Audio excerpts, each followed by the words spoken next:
There we go. Okay. Because this isn't my usual stream time, I figured this probably isn't gonna get anyone normally here. Oh wait, I do need to do one thing with my chat box before we continue.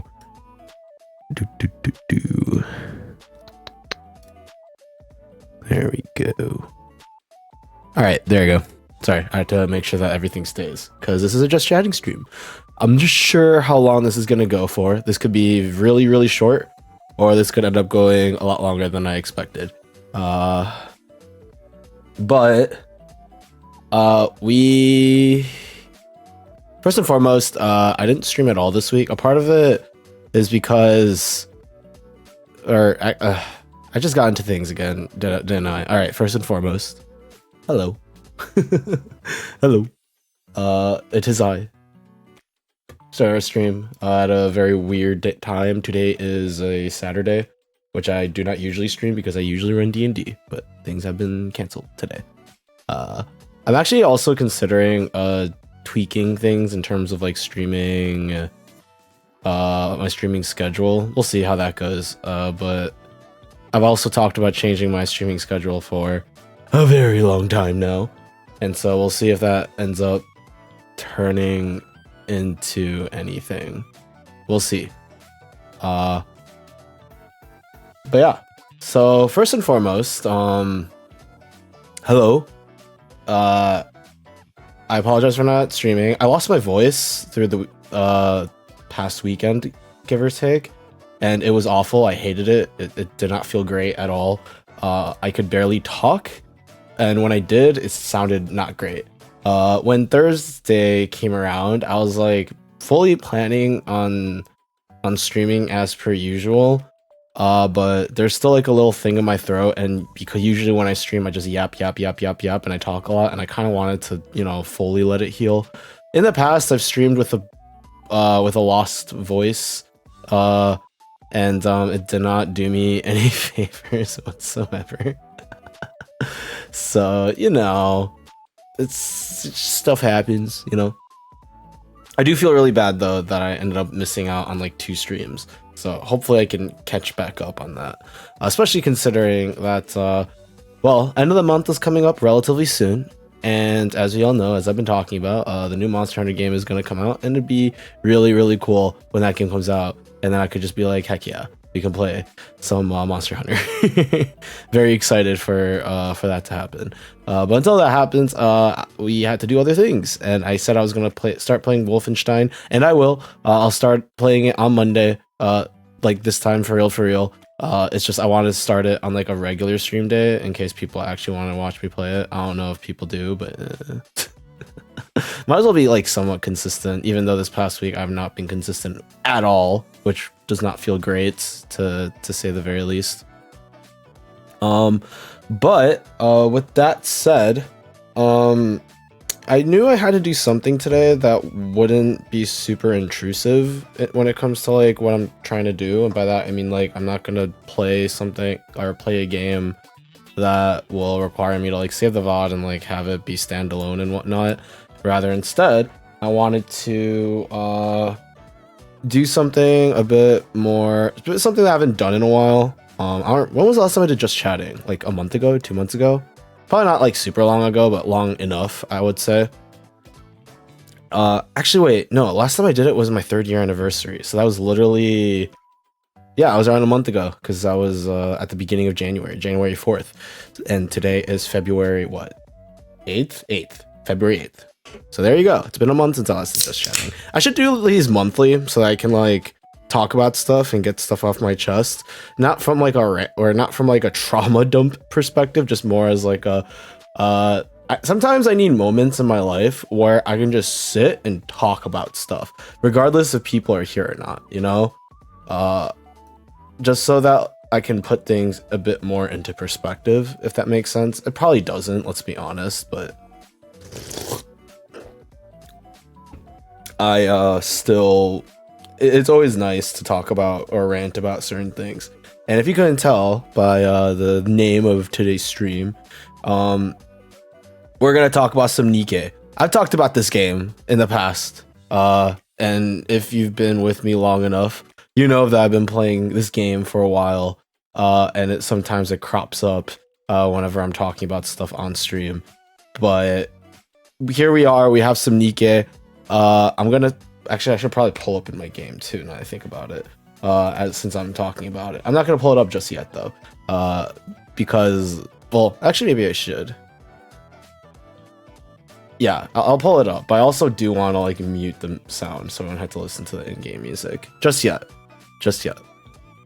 But yeah, we're gonna talk about this game, and we're gonna see how that goes. I'm probably gonna change once I get into things. I'm probably gonna edit my stream info so it's no longer just chatting. I just wanted this to be in just chatting of starting things off. Okay, so I've talked about gacha games on this stream in the past, and I've played many gacha games on this stream.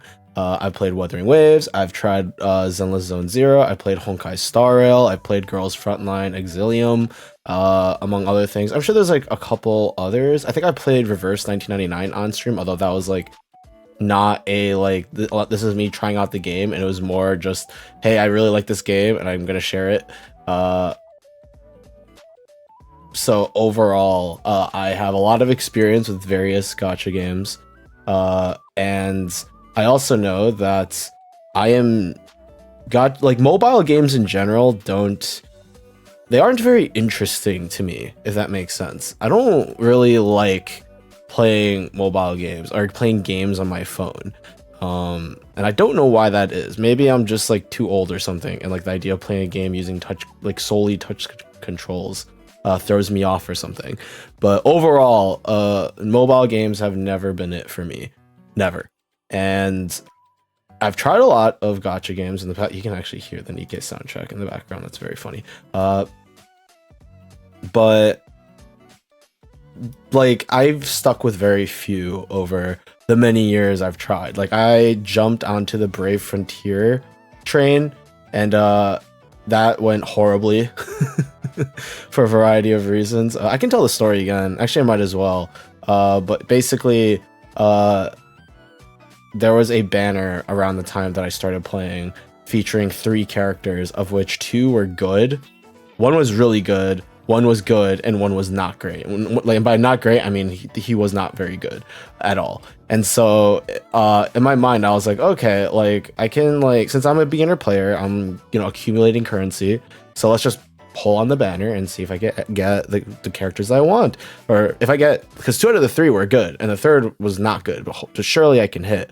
And I pulled a bunch of times, and I think I got like 4 or 5 copies of the 3rd of the bad one, and I did not hit any of the good ones. I got 4 copies of the bad one, so I lost to 33 out of 66. I actually got so shafted. It was awful. But basically,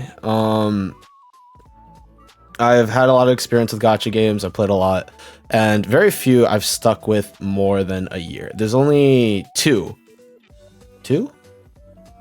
Actually, now I think about it, well, okay, if you include Nikke, it's 2. There's only 2 games on my phone, like mobile games, I've stuck with for more than a year.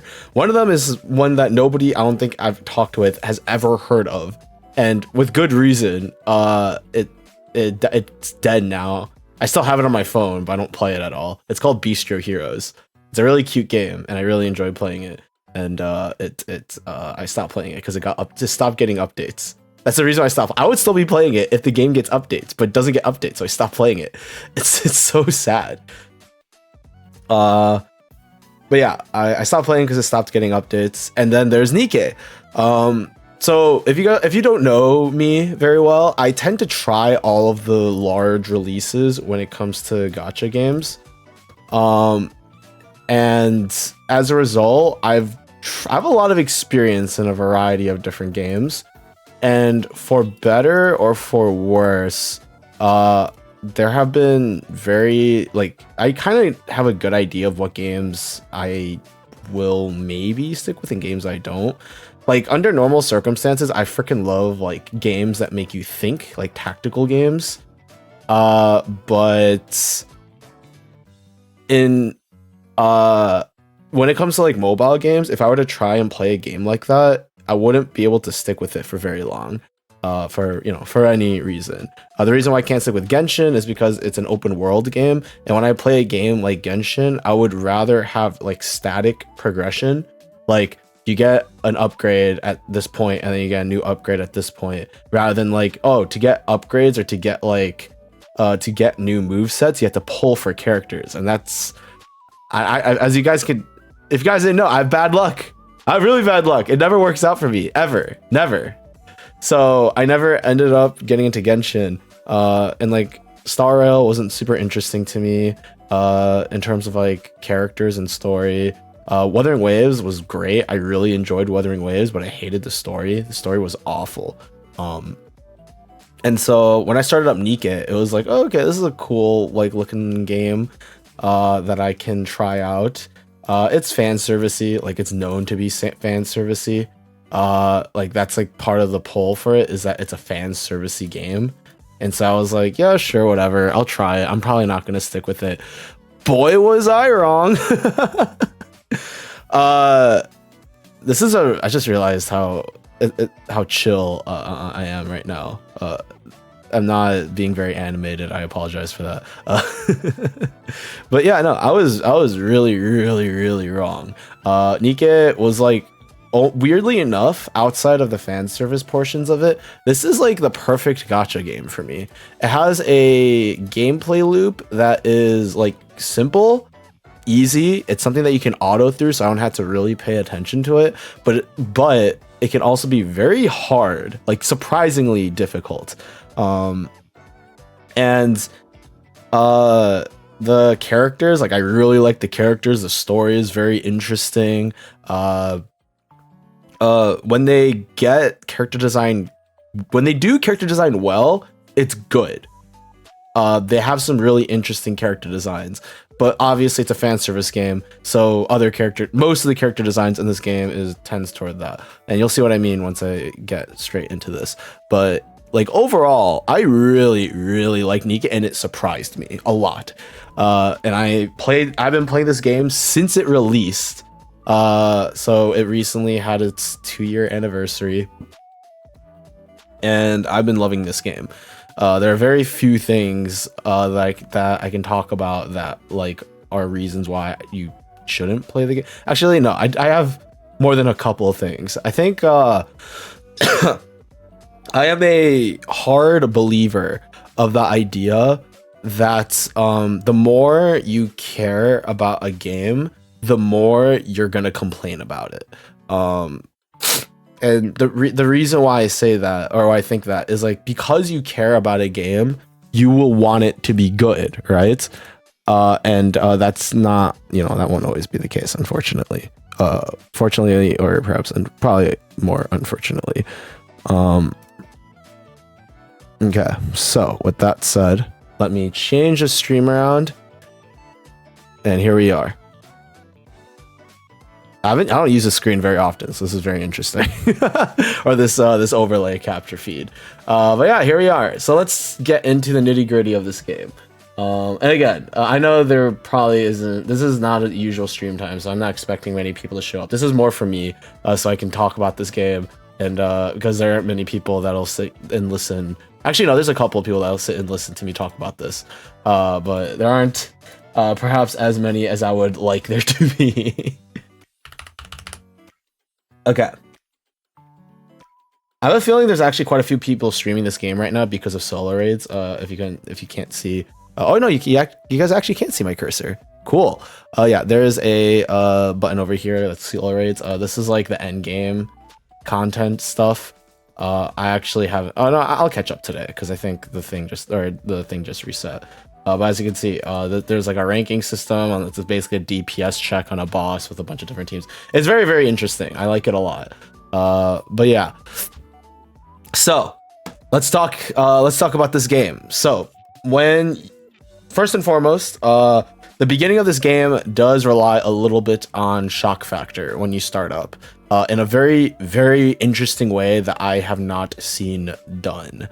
Maybe it has been, but like, so basically, at the beginning of this game, you are led through to tutorial area, right? Or sort of. So you as a main character crash landed, and you have amnesia because obviously you do, and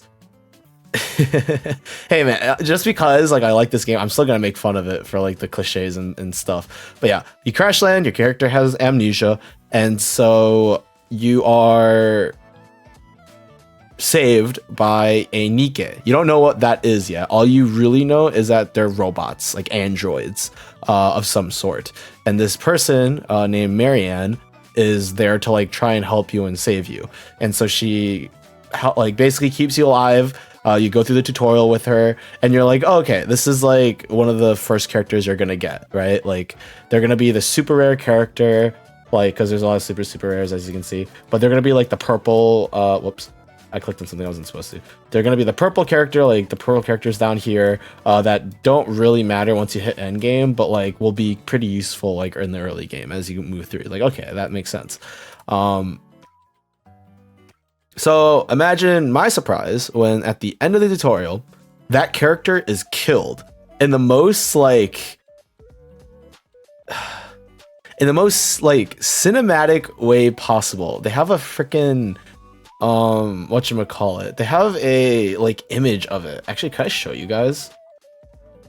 I probably can, but this is gonna run pretty slowly because I'm streaming it, because this is not very well optimized. Like even when I'm playing this like on my computer normally, it still lags and it's awful.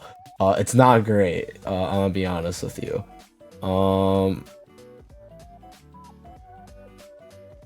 There's like a lot of stuff here, but we can like tear down some stuff. All right. Actually, wait, I just realized I can do my dailies while I do this. I can claim this as we go through this. Oh yeah, they basically do something really interesting in that they kill your first character that you control, which is very, you know, not standard. They usually like stick with you for a long period of time, but this game just freaking kills them. Yeah, right here. Let me see. Yeah, there she is. So these are the two Nikkes that you like, that you do actually stick with. Like these are the characters, and this right here is this is your tutorial character, the one that you control, the one that sticks with you for a long period of time, right? And you're like, oh, okay, like makes sense. Like she's with you. She's the one that you're probably gonna like stick with and play around with, and like have as like one of the base tutorial characters. Wait. Oh, was it? Oh no, it's not even, it's after the tutorial. Yeah, no, it's after the tutorial. Ah, there it is. So here it is. So this is the here, let me pause this for you guys. So you beat this like big enemy rapture thing. You're not completely sure what the heck is going on because the game doesn't explain anything to you. All you know is that this is one of these characters like saved you, and then you met up with these two, and then Marianne gets wrecked. She for some reason like as a robot, something terrible happens and she starts attacking you guys, so you have to put her down. So this is the scene that occurs. I'm gonna talk over this, by the way.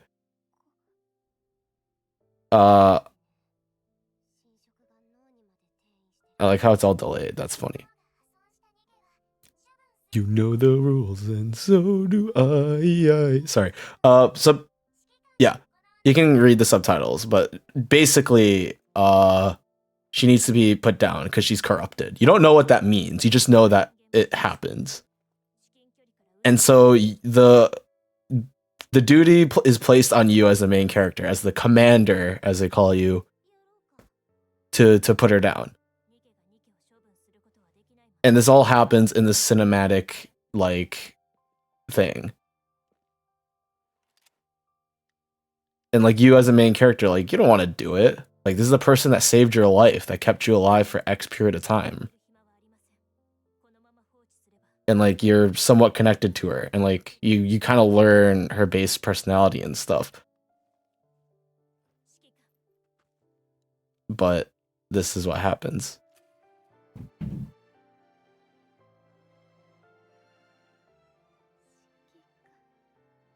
And this happens in the first chapter.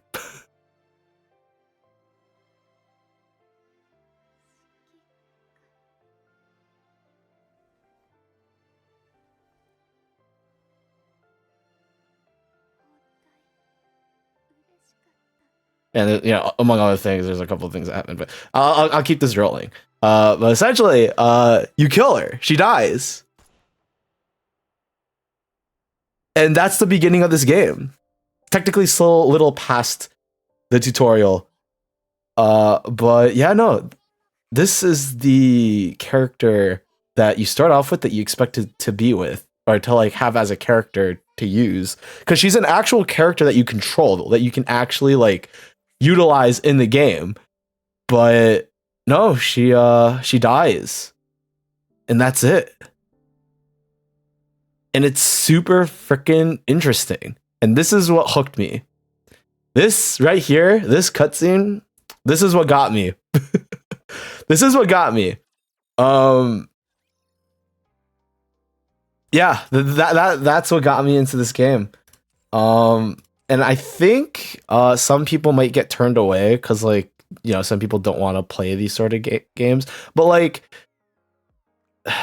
it's so, this game is so interesting in the way that they tackle their own world, and the way that they actually portray these characters, and the way that they go through everything. So let me give like a very quick Spark Notes version of like the overall story, because I could talk about the story of this game for so darn long, and I don't think it's worth much for me to just spew it out to people who have absolutely no idea what's going on. Also,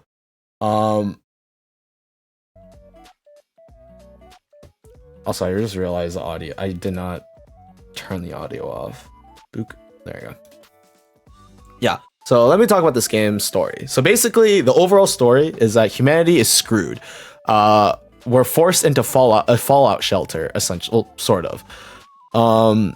So basically, these robot-like creatures that we call raptors has come down to the world, has come down to Earth, and has slaughtered mankind. And humanity could not fight back against them because normal firearms were mostly ineffective against these things. And we needed like really strong firepower. So after years, or after a period of time of fight, I shouldn't say years, I actually don't know the period of time, because like the whole like, I feel like the whole like graph in my mind, like the timeline, is really weird.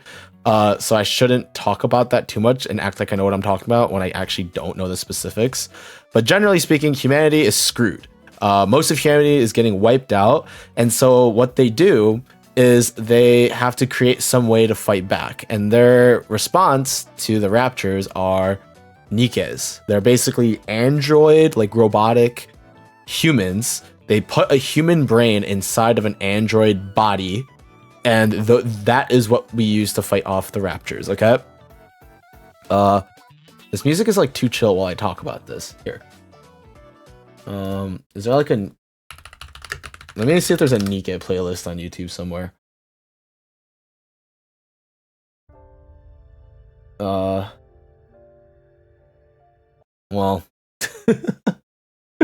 well... There's a lot of music in this game, like a lot. Okay, you know what? Screw it. We're just gonna use the in-game music at this point. We might as well, right? Oh, that's not the correct thing. Okay, so that's probably not very loud for you guys. Now I think about it. Let me raise it a little bit. I keep clicking on the wrong thing. I'm getting distracted again. Gosh dang it. By the way, the music in this game is awesome. There's some really big bangers in this game. That's not what we're here to talk about, though. Every time I click out, by the way, it's gonna do this. Okay, yeah. So the basic idea is that humanity is screwed, and so we send out Nikkes to fight them. The problem is most of their soldiers were male, and so a lot of our male, like a lot of the population has the male to female ratio has been skewed because a lot of the soldiers that were sent out to fight the Raptors have died, and as such, we only were able to create female Nikkes. Hence why they use the term Nikke, because Nikke is a Greek, or no, technically it's Nike. Nike is the Roman goddess of victory, and that was the idea, is that these were going to be our way to remain victorious over this otherworldly threat known as the Raptors. So yeah, there's an actual in-game like lore reason why all the characters in the game are female, and you know what? I'm glad that we just have a proper reason for it, you know, because there's no male characters in this game. I will say there is a couple things that irk me still about on this thing, but I'll get to that later. Again, this is a rant, and we'll get to that all of my troubles with this game later. But there is an actual reason why all the characters are female, and like a pretty like a reason that kind of makes sense. All the guys have died, and in order to like not send out more dudes to die, we create soldiers in like female bodies, or like I mean, it makes it sound like we're gender bending them. No.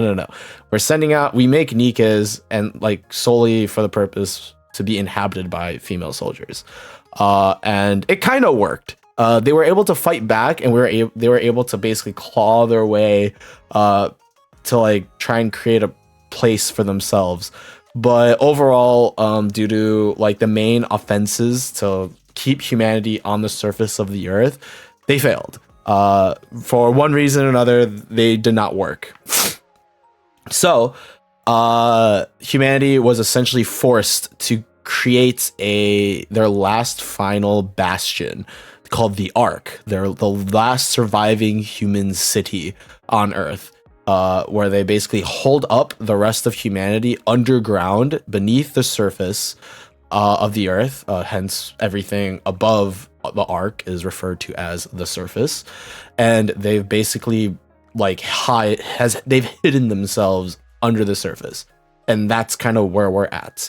The main character, kind of like you as a main character, since you have amnesia, because of course you do, now have to figure out what's going on, and you realize that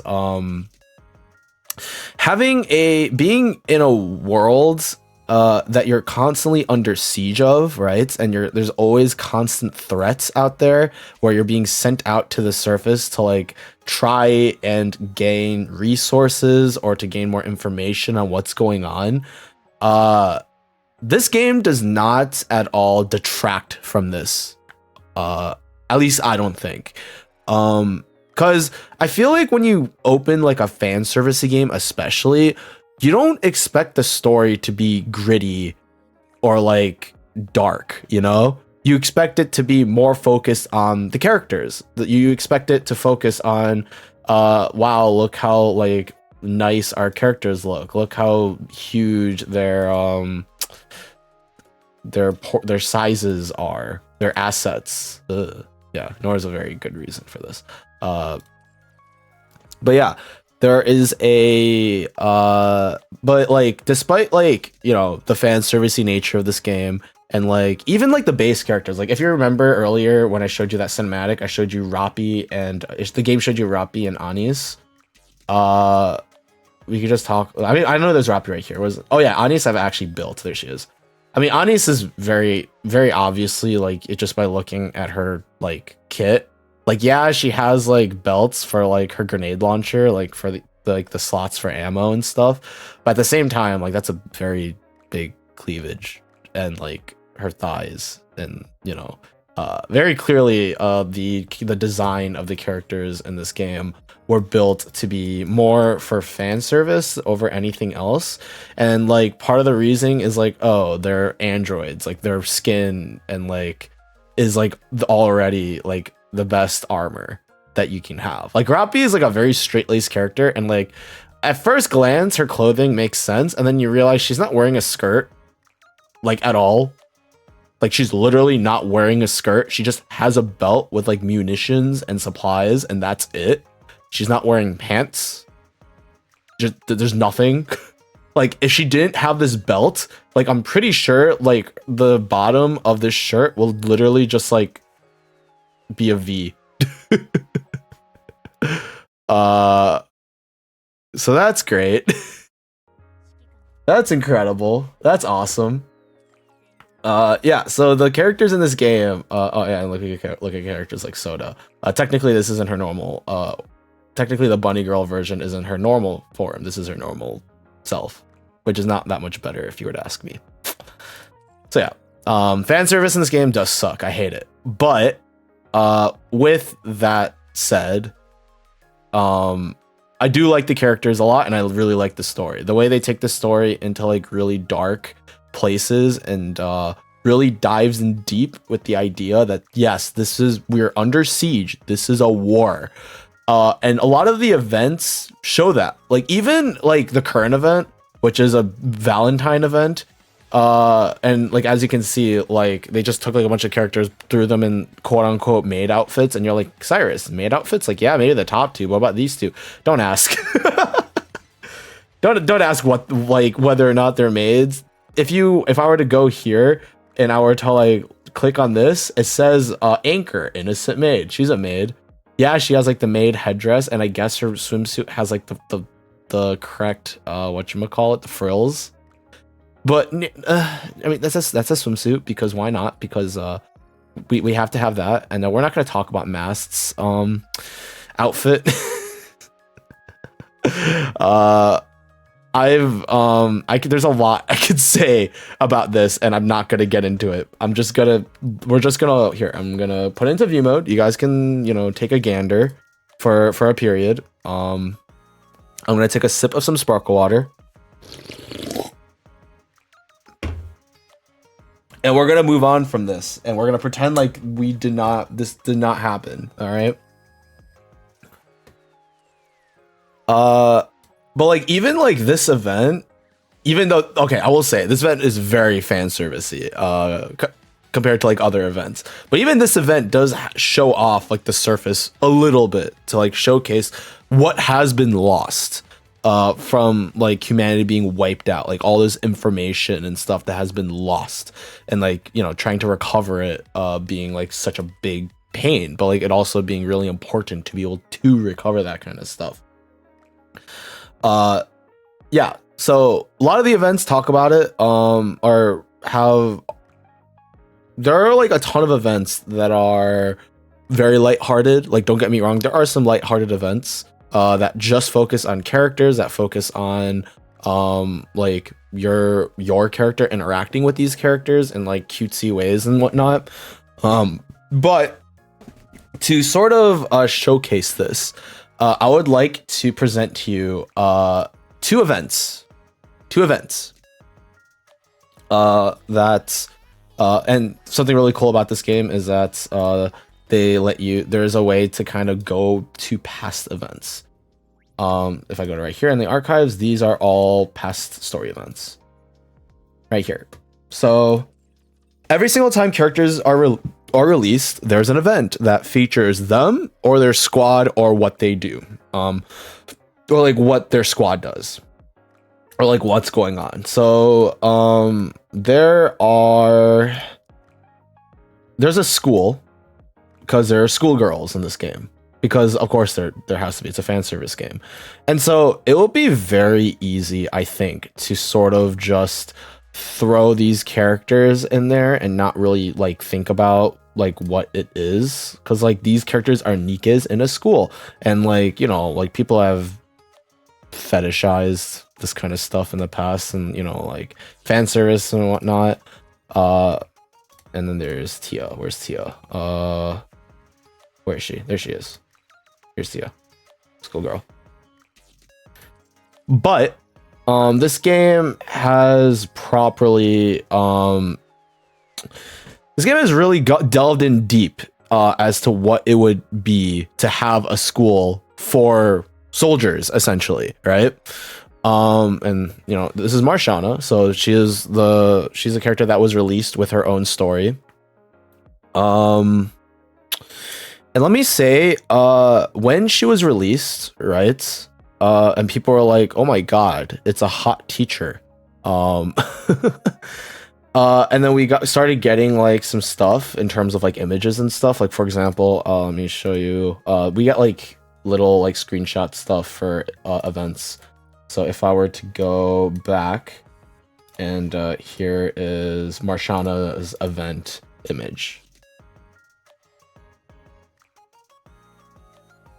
It's pretty relatively innocent looking, maybe.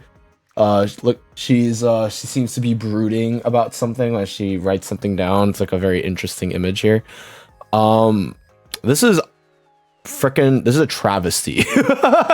This is awful. What is going on in this image is like awful and terrible, and it's dark and it's so I'll explain to you what I mean. So the game says releases Marshana, right? Ooh, that's a shop. That's not the outpost. The game releases Marshana, and then they're like, okay, we have this event featuring the school. This is the first time we're really gonna get to see the school that is available in this game, that features some of the characters and stuff. So it's like, okay, cool. There's a school, and how's this gonna go? Like, is this just gonna be like school life stuff? Like the main character is gonna like be involved somehow. Maybe they're gonna be like a substitute teacher, or they're gonna be called in like for an event of some sort. So this is what the event looks like when you first start it. This is the music, and this is what you see when you click on the event. And I don't know about you, but this is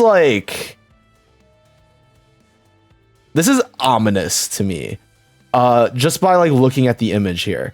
Like having all these characters in the background with X's over their face, having like the 4 characters. So all of these characters here are characters in the game that you can like pull for and stuff. And well, not all of them were available at the time, but we knew that Ein, Ray, and what the fudge was her name? I forgot. Dang, I'm actually a freaking failure. I don't remember all the characters here. Zwei, there you go. Zwei, Ein, and Ray. Those are the 3 characters around Marshana here. So this is like the event. This is the first thing you see when you start the event. And I was like, this is interesting. So and then you start playing through the event, and the beginning seems relatively innocent. Like, as I thought, like your main character was called in as like a substitute teacher to like kind of stand in and see the exams that the characters are going to be involved in, right? And that what they're gonna do. And so you start going through the school, and you realize like a lot of the students are very focused in. They're literally like they're locking in. They seem very nervous about the exam. And then as you get to like know more of what's going on, you talk to Marshawn about stuff, and you realize like, yeah, this is a school for soldiers. Yeah, like it looks pretty innocent because all the characters are, they look relatively young. They're dressed in, school like uniforms and stuff. But you realize that like essentially what happens is these characters are all being trained to be soldiers. Like part of their curriculum is like going into a shooting range and like shooting and like dealing with like situations that they might be in when they're under fire in like an actual like military position. Or I say that like I know what I'm talking about, but don't worry about it. And essentially, what happens is if a student fails, if they fail their exams, their memory is reset and they're put through the school system again to basically try and get them to be better, if that makes sense. So basically they're wiped, the memory is wiped, then they go right back through the school system from the beginning. And you have to, I think, go through 3 years, because Japanese school system, that's how that works. So you have to go through 3 years in the school, and you have to pass all of your exams before you graduate, and you become a proper like Nikke soldier, whatever. If you fail, you get reset, and you have to go through the system all over again. And if you fail, I think 3 times, I forgot, it's like 2, 3, or 4 times. If you fail like up to 3 or 4 times, you will just be scrapped and you will disappear. And not many people will remember that you were there because, you know, people's memories are getting reset. And the people who do remember, like, they can't afford to really grieve because they have to focus on their own survival, right? And the person who kind of like runs this, the person who like sees and determines who passes or fails, is Marshana. She's the one that grades the papers. She's the one that writes like who passes and who fails. And she hates her job. She is not happy about her job, but she can't help it because she has a boss and they tell her that she has to do her job. And if she doesn't, then she's going to be the one that gets wiped. And part of this story, part of this event is her lamenting the fact that like she like really likes all of her students, but she can't help them. Not really, like outside, like she as much like if a student is failing, like that is almost literally a death sentence for them. And she's the one that has to write on their paper that they failed, that they did not pass, right? And that is why this image right here,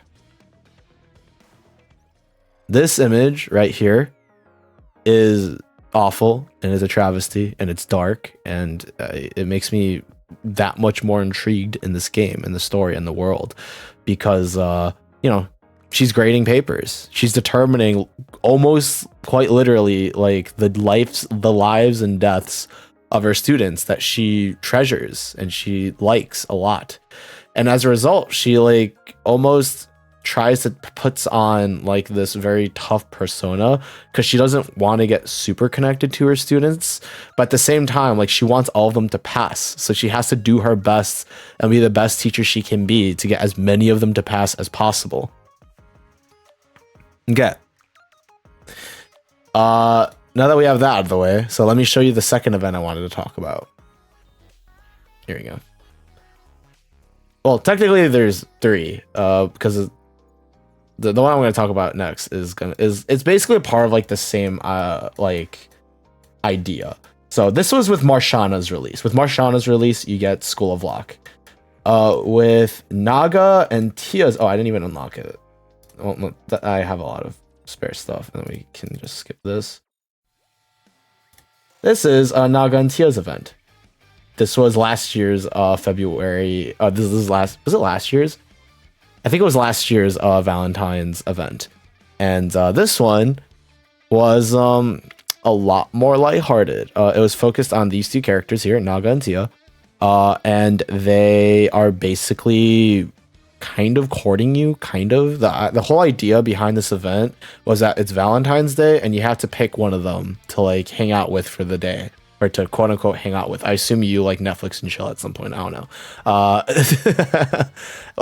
But 2 things I want to briefly touch on when it comes to this event. So the whole thing was like they're gonna like force you to choose one of them, and then at the end, like you do have to pick one of them.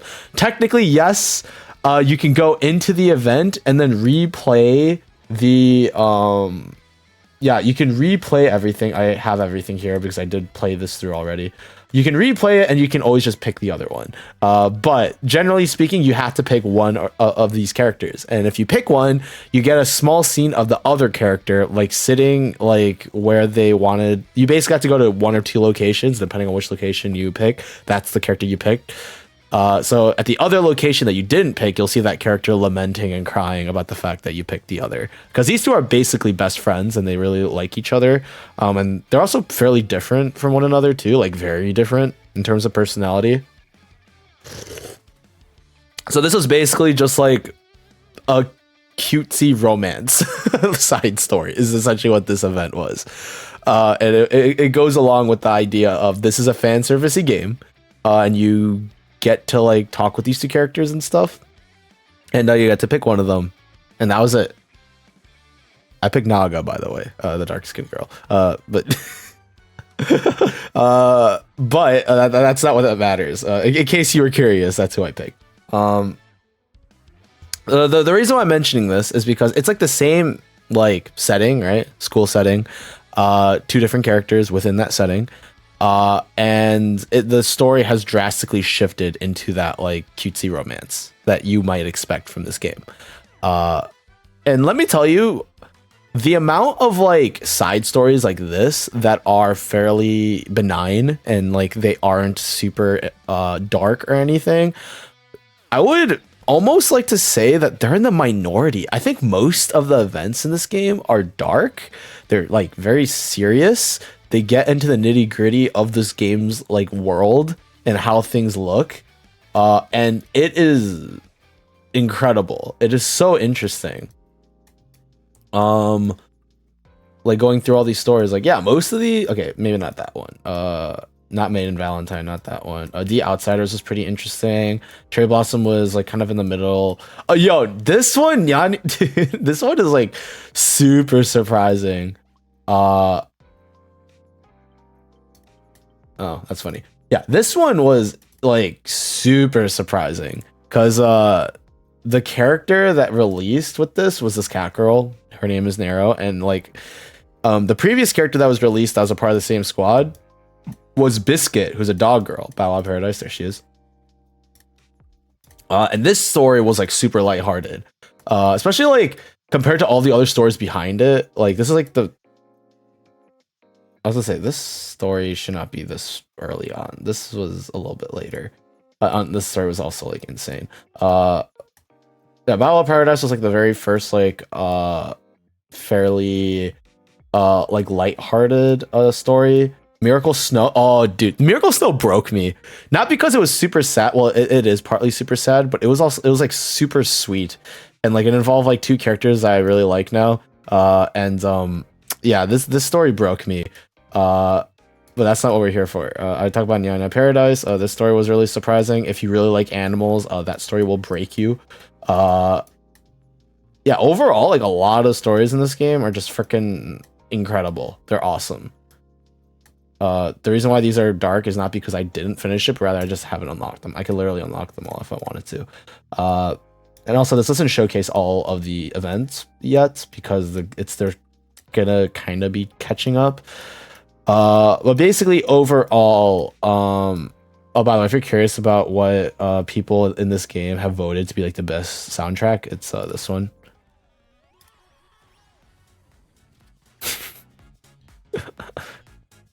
This is a Halloween event from last year. Well, yeah. Oh, when I say last year, I don't mean 2024. This was the Halloween event of 2023. The 2024 Halloween event was a little bit different. But yeah, no. So we can listen to this for a period of time. But yeah, no. The music in this game is great. The story in this game is great. Like the way they treat their story and their characters are great. I just really like this game. Like I really, really like this game. And so we come to a very interesting point of like, how is the gameplay? I've talked a lot about like the story, and I've talked a lot about like the characters, and I've talked a lot about the world. But what about the actual gameplay? Because like for some people, that's the most important bit. And well, I guess I can show you sort of what the gameplay looks like, because you know, since I'm here, I might as well do some of my dailies, right? Excuse me, let me collect my daily stuff.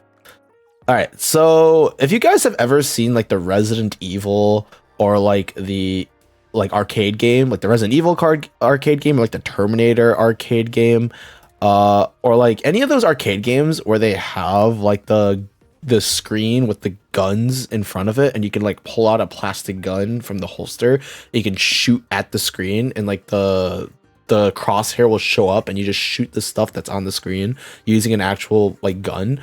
That's like the way that I would describe it. I've seen some people compare this game, like call this game like a shooter. Kind of, not really. The whole idea of this game's like gameplay is that basically stuff shows up on the screen. Your characters are behind cover. You have a bunch of characters here on the side, as you can see, and you aim and shoot at the enemies. The enemies will show up. I currently have auto on. There's like, or well, we get to see some of the cutscenes here as we activate their bursts or like their main skill, active skill. And you basically aim and you shoot at enemies. It's on auto right now, so they're doing it automatically. But if I were to like take control, like you can see me, I can wiggle around their crosshairs. Right. So this is the gameplay of the game, and you might be thinking, "Sai, that doesn't seem super interesting." Like you just, I mean, it seems fairly like maybe it could be like for some people might find it like really fun or very interesting to play, but like it seems really simple. Well, first and foremost, I'd argue that most gacha games have very simple combat, but the second thing I would like to point out is that this game is hard. Like genuinely, like this game is pretty difficult, and there's like both like things you have to think about, and there's like things that you actually have to like micro. There's micro in this game. Isn't that like that's like insane to talk about? That there's a legit micro rather than just like freaking sit here with the machine gun character and just like point and shoot. Like look at all those numbers. You know, and it's like, oh, like there's different weapons in this game. Like as you like one character's was using a sniper rifle and whatnot. So like surely there has to be like weapon balancing and like some weapon. Yes and no. So if you're talking about raw damage, then yes, like the big machine gun is the best weapon in the game in terms of just straight up raw damage. You shoot a lot, you do a lot of damage. But here's the thing, in this game, there's not just damage, there's also burst generation. So over here at the right, you'll see this red bar that's ticking down. That's because it's red and it's ticking down because it's at full burst. Once it ends, we have the normal burst gauge. And every single time you shoot, you do damage, you do something, that burst gauge slowly goes back up, just like this. Right? And then once it fully maxes out, you go through your burst meter. And you go through your bursts. And the way that bursts work in this game is very interesting, in my opinion. And it's the reason why team building is both infuriating and very interesting. So there's 3 levels of burst. 1, 2, and 3. And you have to burst in that order. You go from 1, then you go from 2, then you go to 3, with some exceptions. But generally, that's always how it goes. So in your team, you always need at least 1, 1, 1, 2, and 1, 3. Pretty easy, right? And then in the middle, you can kind of stack whatever the hell you want. It seems pretty straightforward. But you burst about like every 20 seconds or so, right? And, you know, say Noah here, she has a burst skill that's pretty good. She taunts all enemies on the screen and your entire team becomes invulnerable to damage.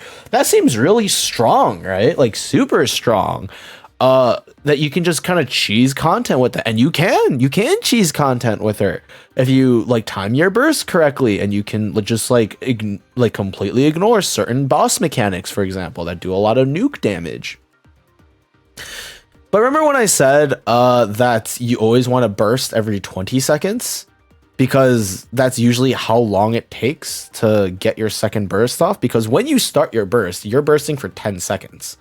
During that period of time, you get all your burst buffs, you get everything. That's the point where your team is at its strongest. And then it takes X amount of time for you to build your burst back up. And that usually takes around 20 seconds. Usually less, actually. Usually it's closer to around like 15 to 18, depending on how fast your team is. And I'll talk about that later. So Noah's burst is 40 seconds. It's 40 seconds, which means if you burst, you have to wait 20 seconds for a full cycle because you have to wait on Noah's burst timer. So all of a sudden, Noah becomes a lot less interesting to use in your teams. Well, and in some ways, perhaps a little bit more interesting because maybe you run her specifically to counter like a very specific boss nuke. And then, you know, that's her job. But then the rest of your team, you have to run another burst 2 unit, for example, to cover that up. Every burst 3 character in the game has at least a 40-second timer. Every single burst 3 character, and you need burst 3 because they're kind of, you know, they finalize your burst. So you need at least 2 burst 3 characters. At least you need it. You have to.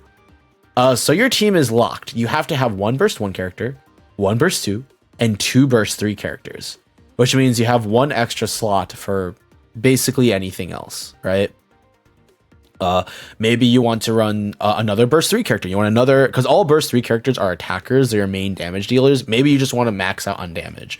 Maybe you want to run 2 burst 2 characters that are at 40 seconds so you can get stronger bursts every single round. Maybe you want to run a specific burst 1 character that makes you need 2 burst 1 characters, right? Like, and it goes on from there, right? So yeah, combat in this game, sorry, I've been yapping a lot about stuff that most people probably don't care about, but generally speaking, what I'm trying to say is combat in this game is interesting from like strategy wise, because you have to build the right team. And yes, I will say, yes, there are correct teams to everything. Okay, there are teams that are built that you can just copy and use. But here's the thing.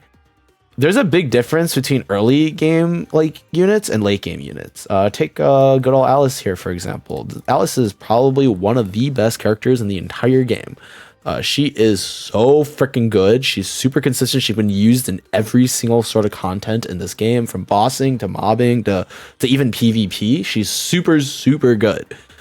But you have to build her. You have to spend a lot of resources on her in order to get her that good, whether it be like skill books to increase the damage of her burst, because you need this at level like 9 if not level 10, and that costs a lot. You need to like, you know, get like the best gear for her. Like she's not very kitted out. If you're like reading through my stuff and you know what this all looks like, this is not very like super great. Some of it is good, but some of it is not so good. So basically my setup is not going to be the same as everybody else's setup. Of course, like once you reach the top end, like most people are using like the top teams for all the content that they possibly can do, right? But if you're not, then you have a lot of room, surprisingly, for the kind of teams and characters that you can use. Honestly, it's very interesting the way that this game does that. And I will say, like, the best period of time to play this game is when you're at that middling stage where you have a lot of the really good characters, but you're missing, like, you know, maybe you're missing some other characters. And the result is that maybe you have to, like, maybe you can copy some of the best teams, but you still have to, like, tweak things because maybe they need you to have this character built, but you don't have that character built, but you do have a different character built that can maybe do the same thing, right? Oh, and by the way, this is probably the best opportunity for me to talk about weapon differences. This is all like really boring stuff, I will like to point out. But like one of the things is burst generation. So yes, the machine gun technically does the most damage, but it also sucks when it comes to burst generation. If you have an entire team of machine gun, you're not going to be developing crap. So the sniper rifle, for example, is like all right.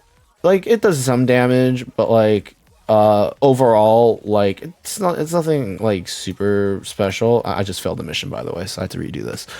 It's nothing like super special, but this is where micro comes in.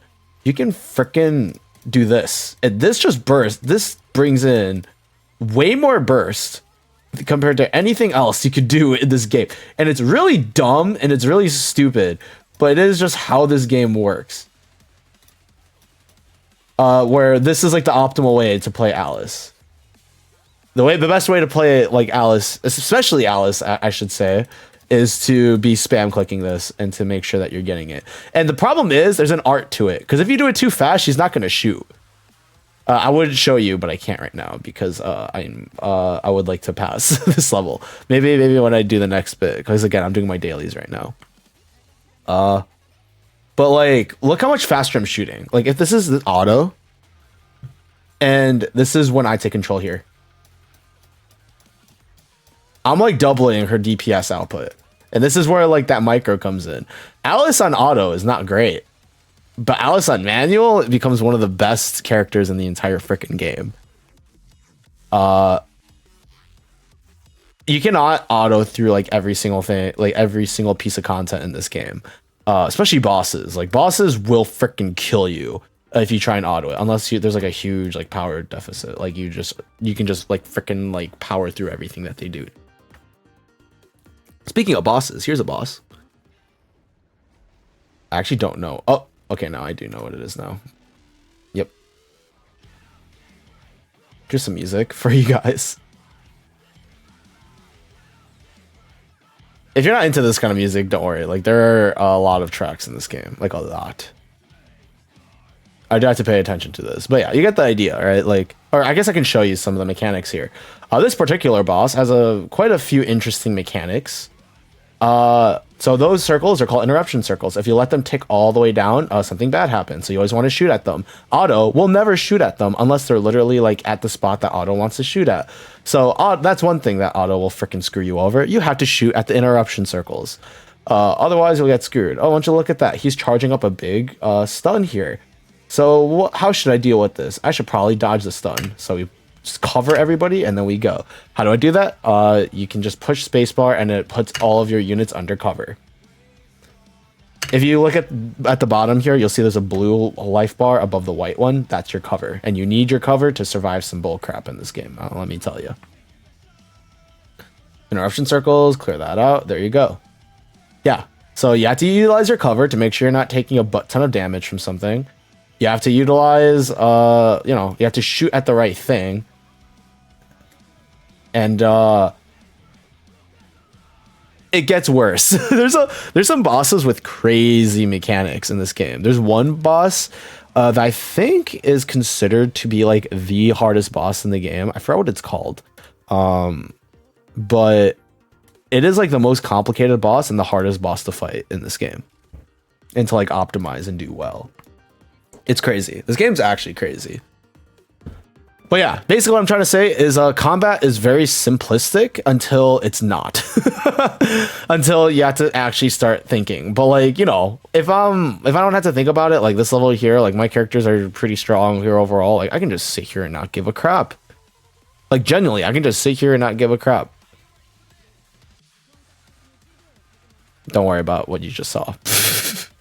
And I can just auto through this and I can freaking take out my phone and start reading manga or something. And this is like kind of like another reason why I like this game is that like for the most part, like I don't have to actually focus for content in this game. I can just freaking push buttons and then let the game play out. And then that's it. That's all I have to do. That's all I have to do. If you were paying attention, don't ask what she was wearing.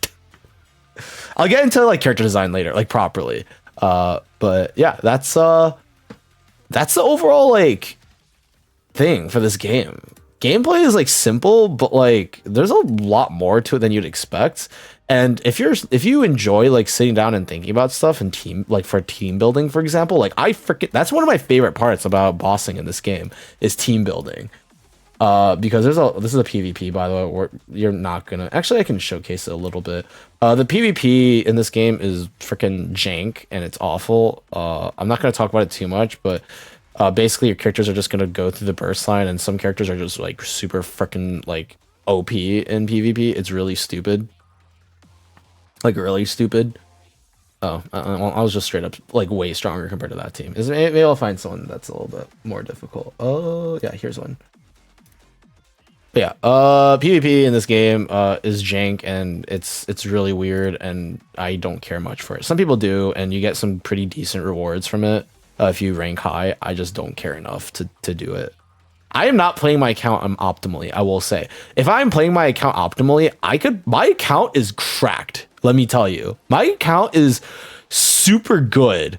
And if it was in the hands of a min-maxer, like someone who actually wants to like be super good at this game,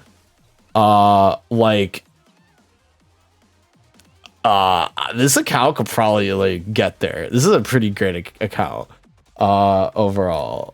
Is it as good as like Whales? Probably not. I don't spend that much. I've spent money on this game. I'm not ashamed to say I've spent over $100 on this game, and it's gonna stay like that.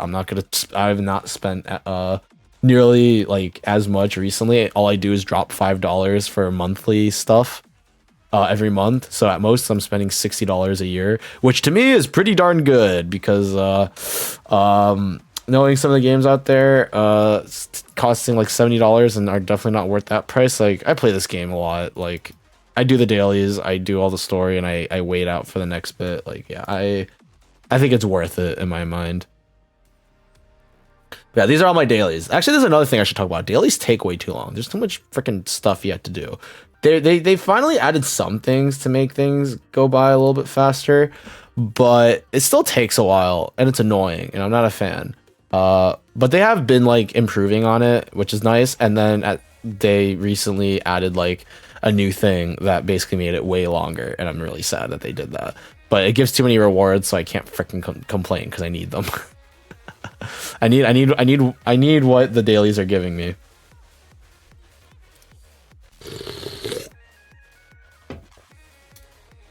But yeah.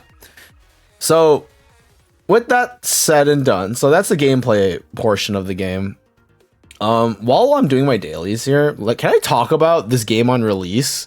This game was so awful on release. Oh my freaking god. How do I even put this into perspective? This game on release was a buggy mess. Some characters were so strong because of the bugs that like it's like, why would you use like other character, like this character's just freaking broken. Like there was a weird thing with sniper rifles and rocket launchers where you just didn't have to reload ever. You could just fire forever and never have to like consider. There's the infamous Solene bug, where one of the characters, her name is Solene. She had a bug where every time you bursted with her, there was a chance that she would just freaking execute one of your own characters. That she would just freaking kill one of your own units in battle. And as a result, like she has been memed in the community.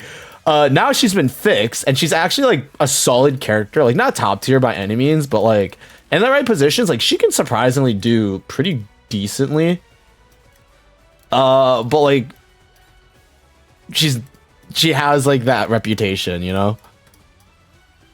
It's just it's very funny though. This game was a buggy mess though. And there's like a couple of things that really piss me off about like the way that this game works. So progression in this game. So if you couldn't tell, there's no stamina. There's no stamina system in this game.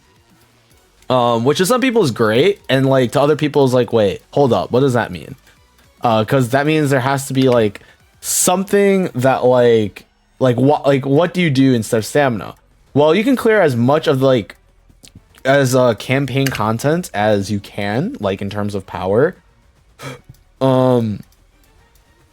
But you also can't, like, farming in this game is also like a lot grindier because you can only do dailies to farm. Like there's no like, once you're done with the campaign mission, you cannot go back and farm stuff from that mission. I just screwed up. Don't worry about it. I'm not gonna. Actually, wait. Can I even? No, I can. But yeah. You do have to. The grinding in this game is awful. Like getting gem acquisition kind of sucks. And like, here's the thing, right? So you do get a decent amount of gems. Don't get me wrong. It's not like like the game starves you. No. The game actually gives you like a decent many amount of opportunities, especially when you first start this game. You get a surprising amount of gems. Like a surprising amount of currency to do pulls and stuff. Okay. Can I hit 6? Yes, we hit 6, and let's get out. Especially when you're starting off, you get a lot of gems. The main issue is the way that this game operates in terms of what is expected from you in order to progress. So let me talk about the level 160 wall that exists in this game that almost just straight up like made me stop playing when I hit it. So the main progression and power, or not main, but like one of the main ways you can like progress your characters and get stronger is by leveling them, right? Like you get your character, you spend your currency on them to gain levels, right? And what this game has called the synchro device. When you first start the game, your synchro device will not look like my synchro device. And that's because I broke the level 160 wall. Once you've broken the wall, your synchro device will upgrade, and this is what it'll look like. But if you haven't broken the wall, the way it works is that you will put in 5 characters of your choice into... Wait, actually, oh no, is it of your choice? I don't think it's even of your choice. I think the way the game works is that the game will take the 5 highest level characters that you own. So you can invest into 5 characters, and then those 5 characters, like the lowest level of those 5 characters, that level will be equalized and will be given to all the characters that you put into your synchro device. So say you have characters like, you have one character that's level 32, you have one that's level like 28, you have one that's level 30, you have one that's level like 31, and then you have one that's level 32. And every character that you put into your synchro device will be put at level 28 until that character's levels increase to 29. And then your other level 29 character, those two are put to 30. And then which you get the idea. So there's a really dumb thing in this game, right? Where when you get dupes, you get access to higher levels. So the best way to level in this game is really stupid. You level super rares. The reason why is when you don't have any dupes on your character, so let's take Nihilister here, your character can only go up to, I think it was like level 100 or like a 120, and every single dupe that you get afterwards will increase that level. I forgot what it was, but basically, like, I think like with no dupes it was like level 100, and then with one dupe, no, it was level 120, and then with one dupe it was 140, and then with 2 dupes it was level 160. I know it's 2 dupes at level 160 because the reason why it's called the level 160 wall is because you will get dupes of super rares like all the time, and you will fully max out dupes on your super rares very quickly.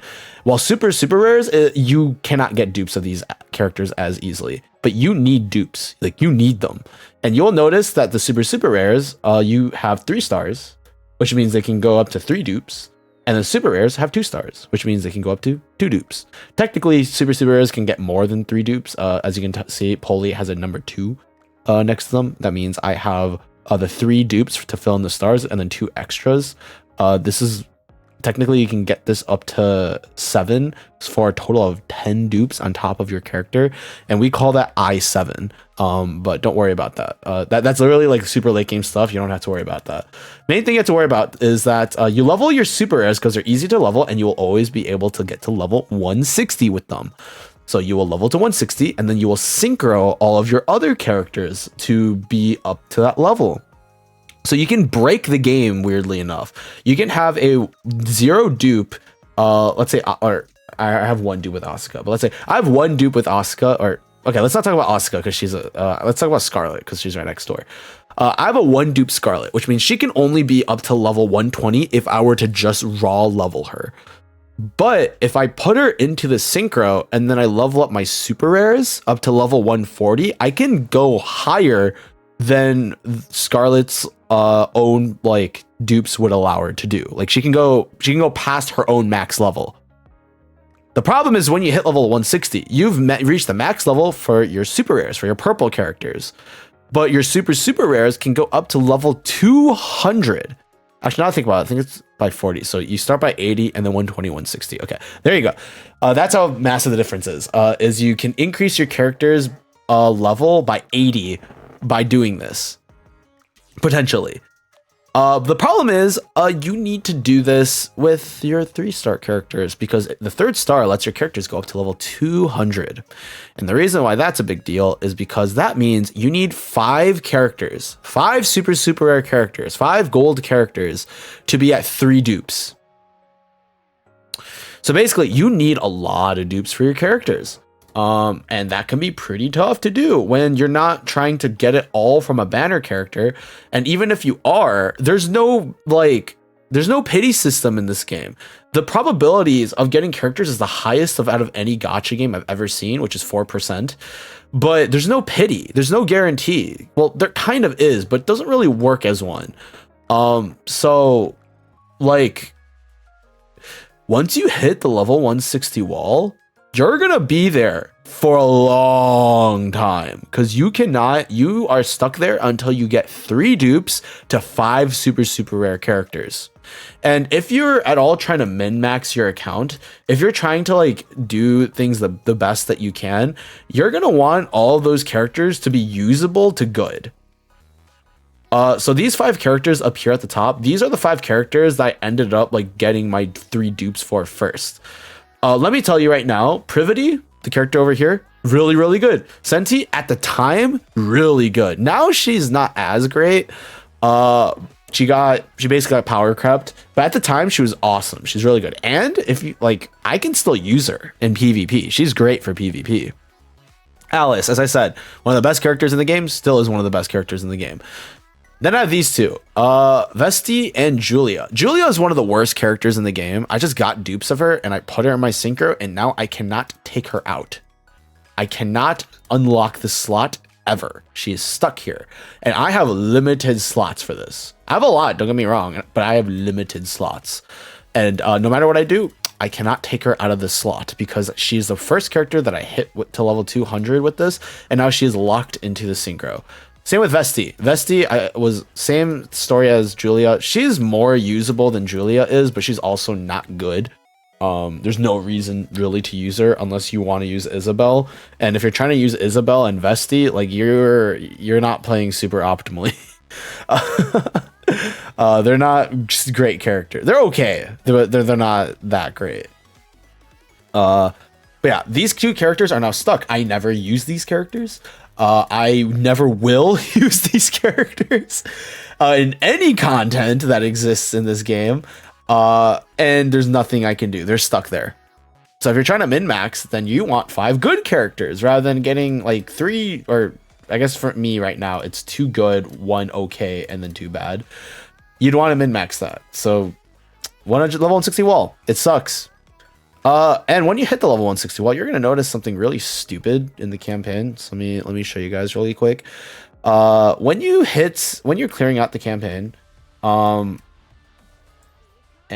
will notice as you are playing the campaign, the game will show you a recommended combat power, like right here. Very simple. It'll show you what your recommended is, and it'll show you how much your own combat power is. Your combat power basically being like a mixture of your character's stats, their buffs, like how leveled their skills are, like basically like just a combination of how well you've built the character. But once you hit the level 160 wall, you cannot increase. At that point, you cannot increase your CP very easily. There are ways to do it. There are other ways to do it, but it's not very easy. And it takes a lot to increase it by a little bit at that point. Of which case, well, there's a deficit thing in this game where the further you are below the recommended power level, the game's just gonna maple story to you. And if you don't know what I mean by that, I mean the game's just gonna take away your stats. So I could be 1 power level below this. I could be at 936,599. I could be 1 CB combat power below the recommended. And my characters are just going to do 15% less damage. They're going to take 15% more damage. And all of a sudden, the campaign levels that I'm cruising past, I just can't freaking beat at all. Like, it's not even close. So you're going to get stuck on the campaign once you hit the level 160 wall because you just can't get past this wall and you're not going to clear anything. So chances are you're going to be stuck at like stage like 18, or I forgot. Where did I get stuck when I did this, or when I got stuck at the wall? I think I was at 18. No, I think it was like 17 or 16. They've made it easier though. They've made some changes to it, so you'll probably get stuck at around 18 or 19, which is great because 18 is a great stage. I love 18, or a great chapter. Sorry, 18's great.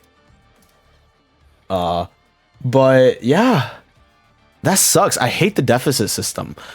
I've learned to live with it But I will tell you, like, if you ever start playing this game and then you hit the 160 wall and you learn about that combat deficit system, you're gonna hate it. It's awful. It's not a good feeling to know that the game is artificially forcing you to not be able to progress. It sucks. And it's the only reason, like, why I would hesitate to recommend this game to anybody. Because that wall is frustrating. It sucks. I hated it. It was not very good. Especially now, there's so much story, and like to be able to be gate kept from like so much of this game's story because of that wall is awful. Like, I love this game's story, and the only reason why I kept playing was because I wanted to see more, and I never looked stuff up ever. So, and I'm stubborn and stupid, and you know all that. So, with that, you know, all said and done, let's I mean, okay, wait, are there any other problems I have? So dailies take too long, but like at the same time, like I'm not gonna complain too much about it because they are doing some things to make it easier to get through. Lost, what the fudge is it called? The top left thing up here, a lost sector is kind of interesting. But basically just a bunch of puzzle rooms that you have to get through, and you get rewards for it. Very important rewards, I will point out. Like, it's mandatory. You have to do them. It's very, very, very important rewards to get. Solo raids, union raids are really cool, but those are like late game stuff. And like, if you're in a union, if you just start playing the game and you're in a union, like, you're pretty much just gonna get carried through those anyways. Or the union raids you're gonna carry through. Solo raids, you just gotta do your best.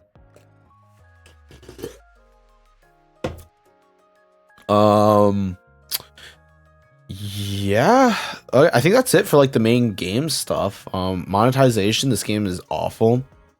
The only thing that you should ever buy in this game when it comes to monetization, especially if you're not planning on spending a lot of money, is the 30-day supply. This is the only thing you should ever buy in this game. Maybe battle passes if you really like the skins that are tied to them, because basically how the way this game is monetized, so look at this. $20, you get 1,500 gems. Ignore the first purchase gift. You get 1,500 gems for 20 bucks. To do a 10 pull, you need 3,000. So you need to spend like up around like 40 bucks, maybe 35 bucks to get a proper pull. And that's awful. It's such a bad exchange. And with the first purchase bonus, it's $20. $20 to get one pull, or to get one 10 pull rather, because every pull is every pull is 300, so you need 3,000 gems to do a proper 10 pull. So you need to spend a lot of money, raw money, to do it. However, 30-day supply, you get 3,000 for $5. So you get a 10 pull for $5 over the course of a month. And a little bit more, actually, because you get the first 330. So you get 3,330, which is 11 pulls. So very, very nice. The battle passes are $20. They'll give you one 10 pull. So basically the same as this, along with a couple of other materials, including molds, and it'll give you a skin of the battle pass. So there are two passes right now. There's the event pass and the normal pass. This is the normal one, featuring Maid Trony, who I personally don't care too much for. Trony's fine, like, as a character, but also I don't care for the skin at all. And then the other one is for Sin, who I actually really like. Sin, like the character, I like her a lot. I just don't like, she's just not good as a character, for better or for worse. She's just not very good. I think the skin's kind of cool. It's a maid outfit, but like kind of not really. But like it's a relatively tasteful way for them to have done fan service, I think. Relatively, it's still a maid outfit. She's still, you know, she's not covering her midriff. Whatever, who cares? She looks fine. Maybe this game has warped my perception of fan service. It probably has to a certain degree, but whatever, it's fine. She looks fine. I've always liked Sin anyways, and I'm biased. She's an interesting character that is probably not going to be getting a lot of love. Quincy actually, maybe she will, because Quincy got love, but like, I don't like her skin or her like new outfit, because like, I mean, look, this is ridiculous. Look at this. This is actually ridiculous. Look at this. Oh my gosh. All right. All right, guys. We're an hour and 30 minutes into this stream. I'm actually surprised it only took me an hour and a half to get to this point. It's really funny that took me an hour. I've been talking about this for an hour and a half, and I've yet to talk about like the most egregious and the best. I don't even know about the best, but like we're about to talk about like the most heated thing I have, the thing that I have the most to talk about in this game. Which actually, wait, no. Let me talk about one last thing in terms of story. Yeah, there's this thing. Every character in this game has a side story, and in order to like get it, you have to like do these like advise things where you like increase their affection, and at like certain points you'll get you'll unlock like another side story with them to like complete like the full thing. Like there's 5 total, or there's 5 episodes total for their story, and I really like these. I like this system a lot. Shows you a little bit more about the character. You get small rewards for watching them through, so like you are incentivized to actually go through them, and you learn a lot about the characters in this game. And I really like this system. I like it a lot. Oh, you guys want to see me rizz up Anchor? Watch this. Have you tried ketchup cake? I don't think you'll enjoy ketchup cake. Oh, well, no, I screwed up. I didn't rizz her up properly. 100. If you do it, if you choose the right one, you get 120. But if you don't, you get 100. Frick.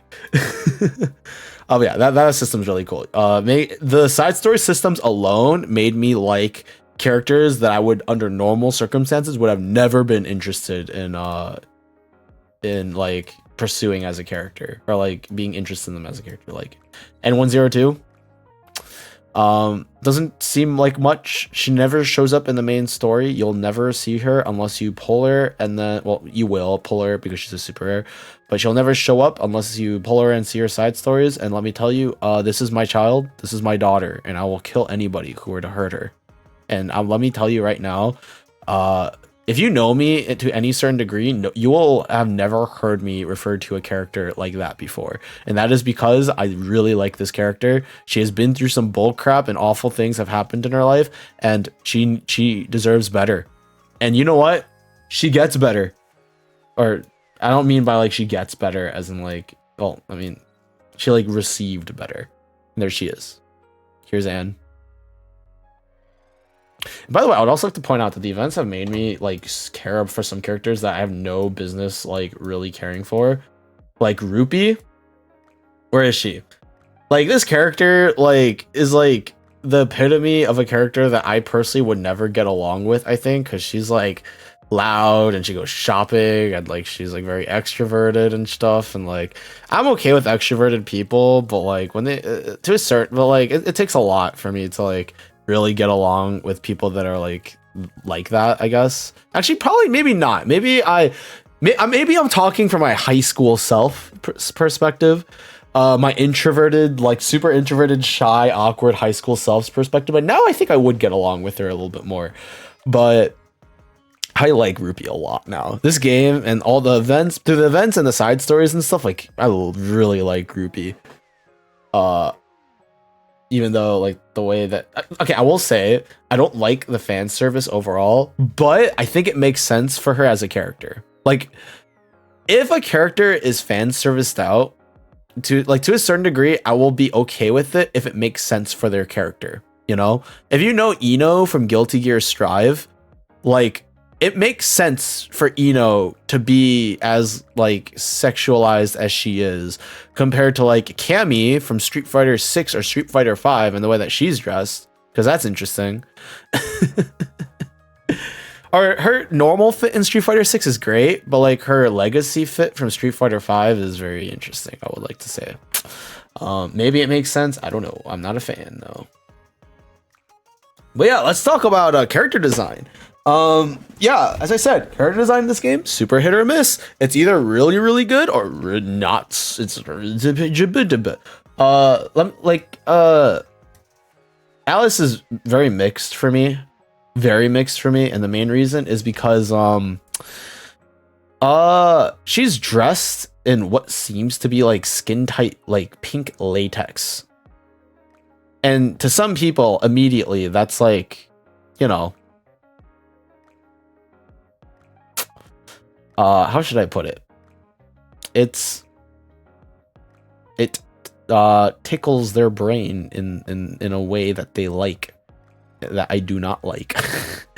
But when you actually get to know her like as a character, it makes a lot of sense for her character. She exists in a squad that is basically in a like a winter wonderland that is covered in snow and is super cold.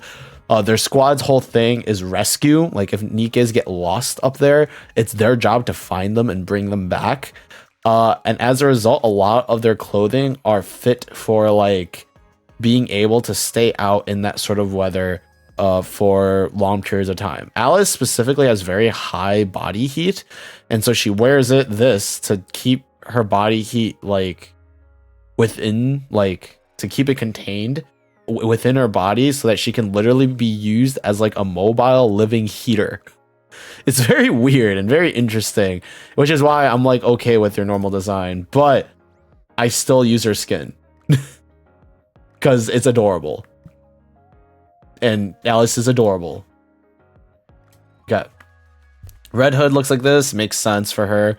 Maybe a tad over sexualized. I would prefer she's wearing her coat instead of just holding it.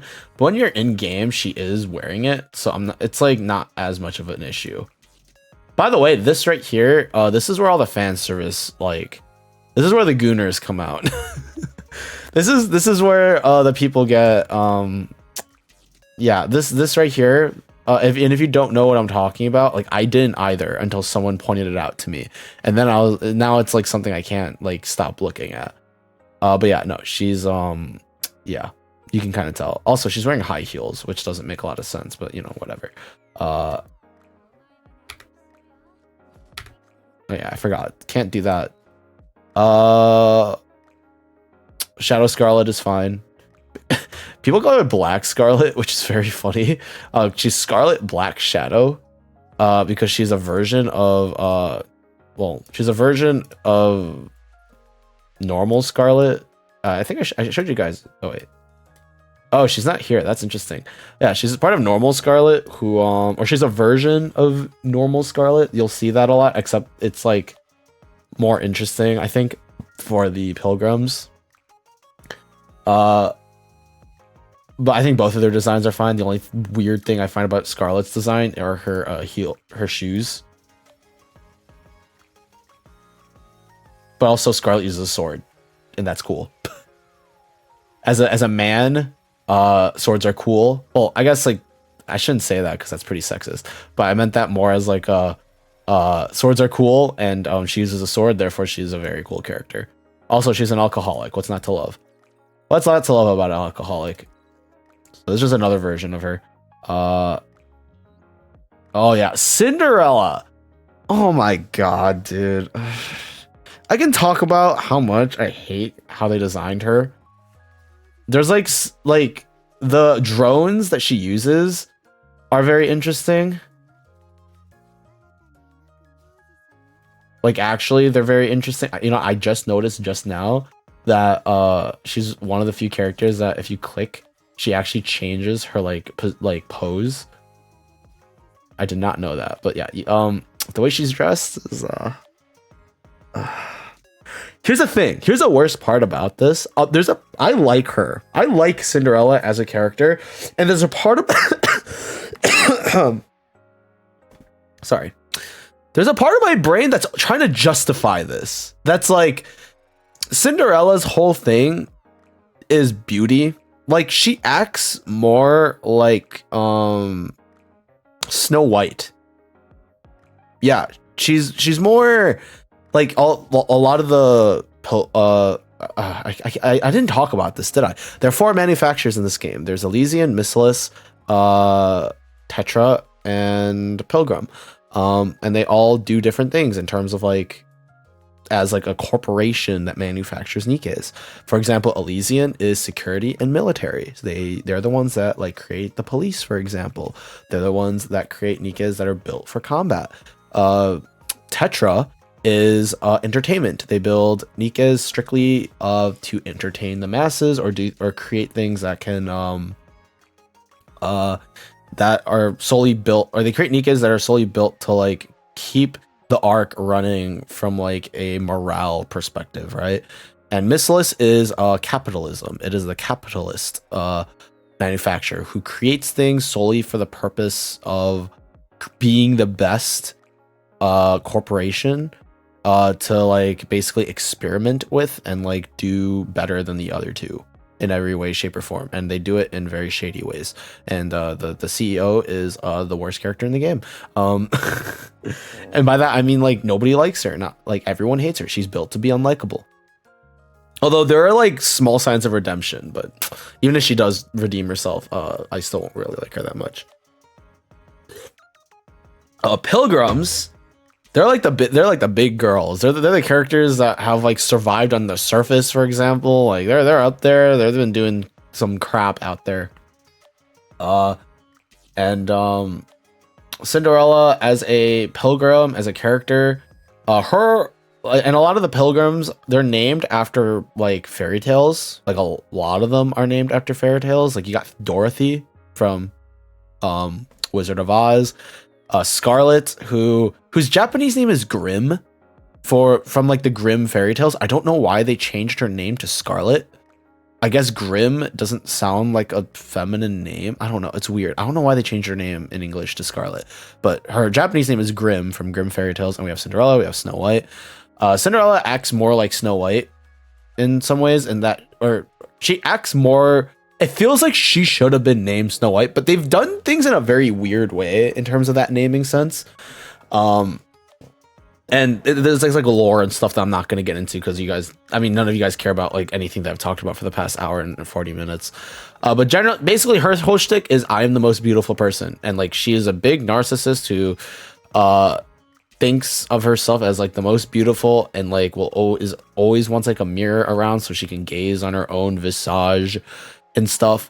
But also like, she's a very interesting character in that she cares about the well-being of other people, and is like, her whole thing is like how beautiful you are, and not like visibly, like physically, but also like emotionally and like what's inside of you. That kind of beauty matters a lot to her. Like the beauty of the mind is what's most important to her, and she always strives to be the most beautiful, if that makes sense. Even if her narcissism gets a little annoying. And so that's why I'm saying, like, you know, I guess it kind of makes sense that she's as bare as she is, because, well, she wants to look at herself in the purest form, I guess. I don't know. It's, as I said, I'm trying to justify it in my brain, but like, I still don't like it. I still don't like her design. I still don't like the way that they freaking like put her, like, get small strips of cloth and then make a bunch of it translucent. It's weird. It's weird. Dorothy's great. Dorothy's design is awesome. I like her design a lot. I like her as a character. She's awesome. Yes, by the way, we are going to go through every single character in this game because I got a pad time for the stream. Modernia, if you guys, so does she look familiar to you guys at all? From the beginning of the stream? And by that, I mean, do you remember Marianne from the beginning? Yeah, same character, technically, kind of. Yes and no. It's the same, like, character, but, like, she's changed and lost her memories and stuff, and, like, she was evil, but now she's not. It's very strange.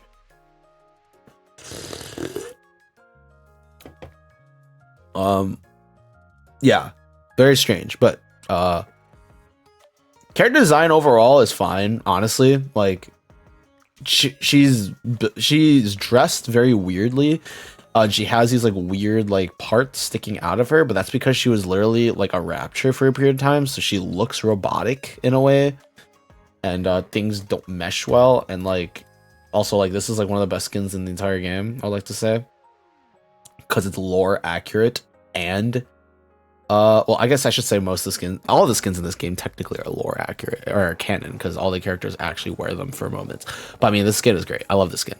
Because she looks like a heretic, and like, because like, whatever. I'm not gonna go into it. Design is fine. Onward. Oh, my girl Lapis. Sorry, I have like, she's like special because I have a favorite. There's like items that you can get for the character, and it'll like power them up, and then you get this really snazzy thing over here. But Lapis, if you don't know me, this is probably my favorite character in the entire game, and also she can not very be easily sorry, she cannot be very easily fan serviced. That sentence is not very grammatically correct, but I think it gets the point across because well, look at her build.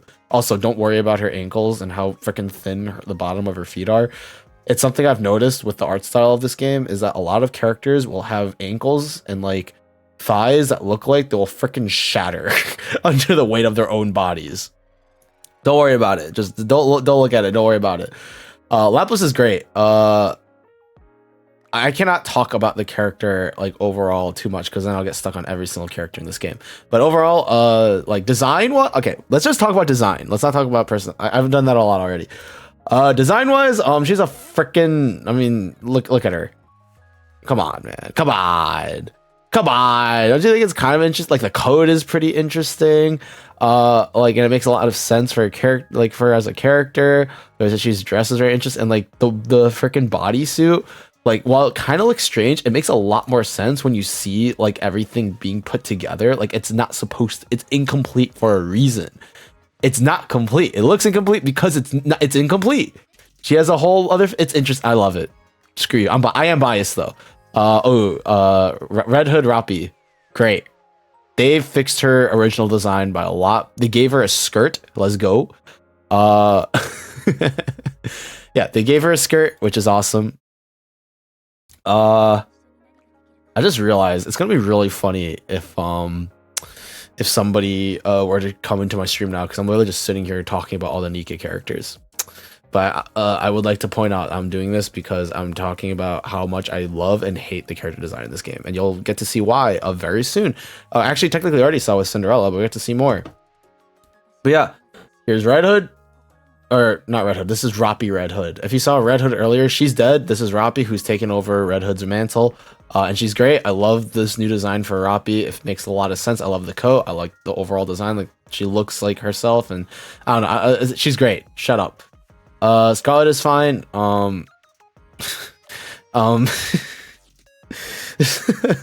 So there's one thing that Mel mentioned to me about Scarlet when I was talking about this game with her and showing her some of the characters, and there's something that she mentioned that has now will always bother me every time I see her. And she said she finds it very strange how saggy Scarlet's chest is.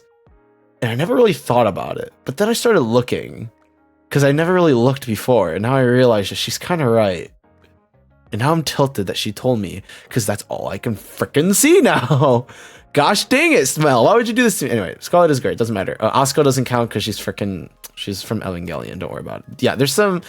We have some events in this game that are collaborations, and we got Evangelion characters, and we got Asuka, and this is a skin. They are, in fact, dressed normally. I just got the battle pass because I needed the pulls. And the skins. I do like the skin a lot, actually. Ludmilla is great. I loved Ludmilla, both as a character and her design. They actually didn't over-sexualize her here, which is amazing because this is her original design, because there's some characters have two versions for some weird reason. And I think of Ludmilla as a very interesting character overall. Like, yeah, I think Ludmilla is great. And then her, like, oh, whoops. I had to always do this every time I do that. But yeah, her new redesign is awesome. She looks great. Blanc, well, here's the thing. Blanc looks great here, and then you realize that she's actually a bunny girl, and yeah, there's nothing I can really say about this. There are two characters that are bunny girls, Blanc and Noir, and yeah, that's the world we live in. We live in a world where we get bunny girls that have to be out here. Gosh freaking dang it. Here's Naga. Naga's a schoolgirl. There isn't much I can say. They did give her a couple of skins. This skin is like okay, it's whatever. I don't think pink goes well with her. It's a very interesting choice to use pink with her. I don't know. Pink doesn't feel like it. Maybe that's just me. I don't know. This skin is great. She looks awesome. I don't have it because it's $50. Yes, there are potentially more, but yeah. But this skin looks great. Schoolgirl though, and there isn't much I can say. First, like some of the characters will obviously be dressed in ways that like are supposed to be, you know, thematic. Like this, I mean, like thematic like this, or like Blanc, who's the bunny girl I showed you earlier. So there's not much I can say. I will say though, There is one of the schoolgirl characters does have a very interesting design, like in terms of like fashion and stuff, and we'll get to that later. Once we reach her. Here's Crown. Crown is awesome. I love Crown. Her whole thing is that she's a queen and like a knight, and like she's basically I want to talk about Crown, but I shouldn't, because we have so many characters to get through. I like this character. TLDR, I really like this character. She's really cool. Like everything she stands for is awesome. She's also really depressed, but like all the pilgrims are freaking depressed as hell, so like that's whatever. But yeah, Crown is great. I really like Crown. Here's Noor. We're not gonna talk about her because you know exactly what I'm gonna say. I will say though, she does have a skin similar to the one that Blanc has, and it looks great. I like the skin a lot. But I didn't get it because it's $20. I don't want to spend money on that. Leader, this is not how Leader normally looks, because she looks like a child. Well, she does. The instant I say this, I know people are gonna judge this character and this game a lot, because she's actually a grandma. She's like really old, but like she's been put into the body of a young character, of a young Nikke, and yeah, we've all heard it. Whatever. She's construction, whatever. I actually like Leader quite a lot. But at the same time, yeah, I get it.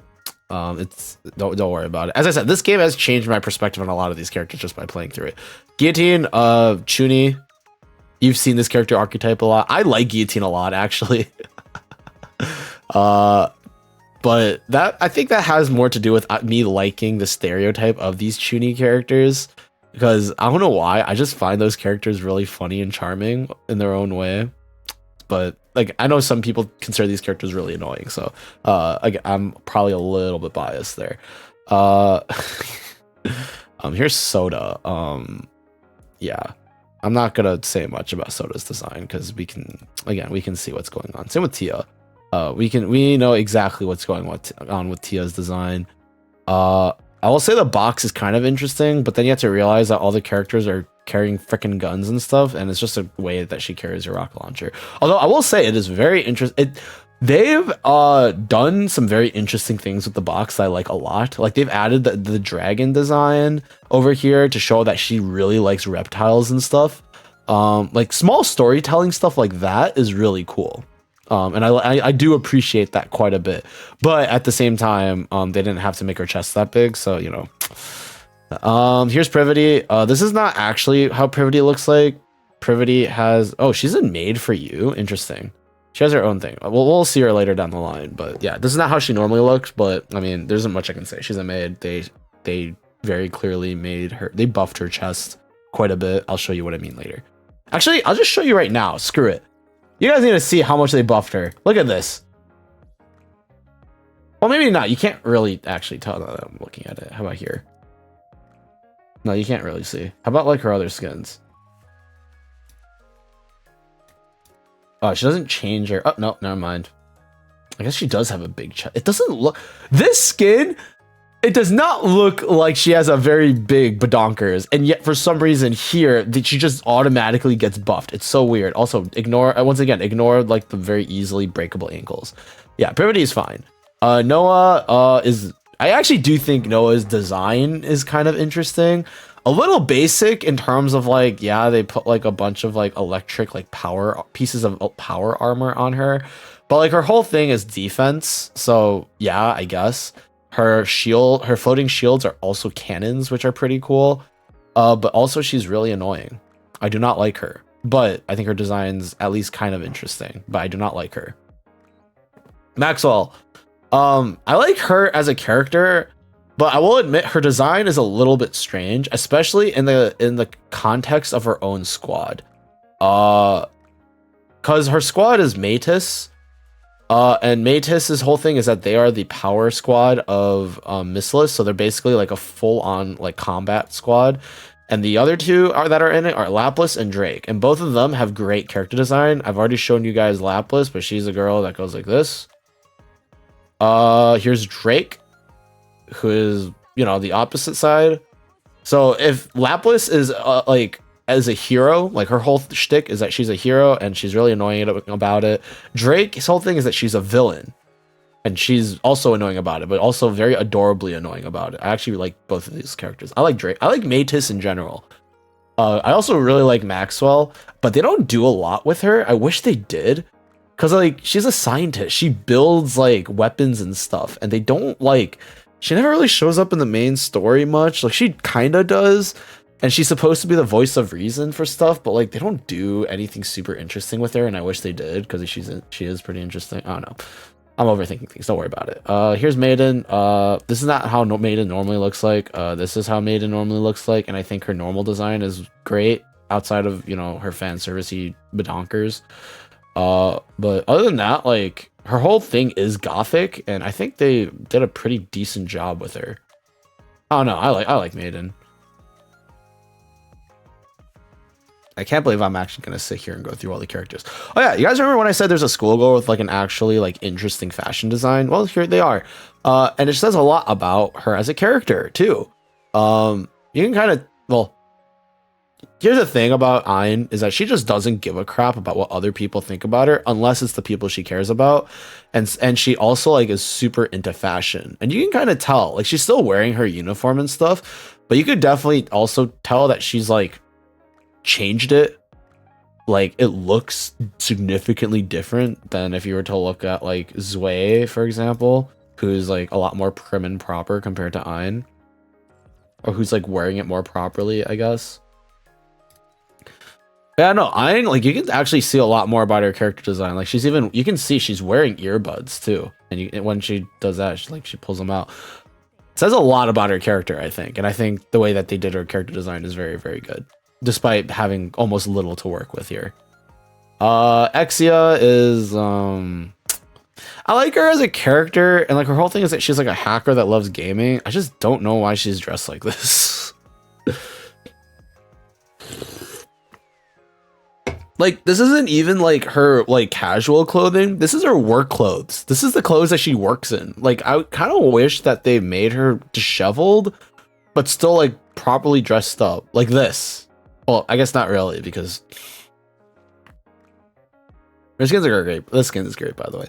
But yeah, I wish they like properly dressed her up a little bit, but still making her looking somewhat disheveled. But I guess like, I guess maybe she doesn't give a crap or something, because she does have like the bags and stuff. I don't know. Maybe I'm overthinking things. I probably am. 2B doesn't really care. Actually, let me show you guys something really funny to showcase how fancy this game is. There's a dress destroyed skin for her, and everyone gets this for free. And also, look at her thighs. Can we talk about how much they've buffed this character in terms of the thigh department? She was not this thick when I played Nier Automata, let me tell you. Oh, and this skin is great. This skin is awesome. But yeah, I don't have it. But yeah, no. Here's 2B. Here's D.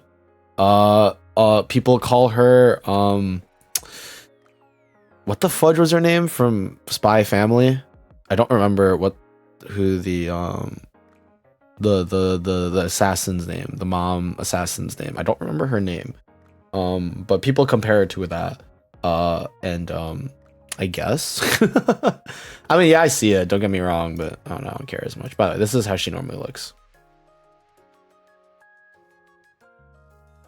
Don't ask why the bag is wriggling sometimes. She's an assassin. That's her whole thing. I think the main thing about her design that's really the most interesting portion of her design is the axe. What did they do with the axe when they you know, transitioned her into a new version? She keeps it. And that's all I cared about. So let's go. Sakura. Dude, can we talk about how they buffed her too? Look at her chest. This is a summer version of her. And then this is a normal version of her. Like, come on, man. I hate this game sometimes. You can really tell, like, where some of my gripes of this game when it comes to character design comes in. I will say, though, like, the actual swimsuit and, like, the actual design, like, this looks good. I actually really like the design outside the fan service part of it. Like, the umbrella, the little coat that she wears around her shoulders or, like, around her arms, the little veil, like, on her lower body. that's for some reason transparent. I would prefer that wasn't transparent, by the way, but it is. So screw this game. But like, I actually do like this design overall. Makes a lot of sense for her. Quincy, we kind of already talked about, but we'll see her again later when we get to her other version. I'm not going to go into it right now, but like, because let's not worry about it. We showed off Anis earlier. She has a super rare version of herself where she's, you know, freaking it's whatever. I'm not gonna worry about that too much. Here's Amelia. Here's Rapunzel. Rapunzel is just, her whole thing is that she's a nun. Wow, big surprise. No, I'm kidding. It's not actually like a nun. Like, she's a healer. She can talk to souls, like Nikke souls for some reason. They didn't really touch much on that. They showed it off in a side story, and I feel like they should really be bringing that up more, because I feel like that would be very useful in very specific circumstances, like when certain characters die, for example. But whatever, it's fine. I'm not bitter about it or anything. I just wish that they use that more outside of just explaining in a side story that apparently she can hear the souls of the dead. Kind of, sort of. But yeah, no, her design's fine. It's like they take a normal nun's outfit and then they add to it to make it more techno, which I guess is interesting. Rapunzel's fine. Here's Ray. Wow, Ray's design. Oh, Snow White is freaking awesome. One of my favorite character designs in this entire game. So the whole thing about Snow White is that she treks through the surface and she slowly replaces, because they're androids, right? She's slowly replacing her parts with rapture parts because like she doesn't have many materials. Like her whole thing is that she creates weapons. That's Snow White's whole thing, is that she creates weapons. And so,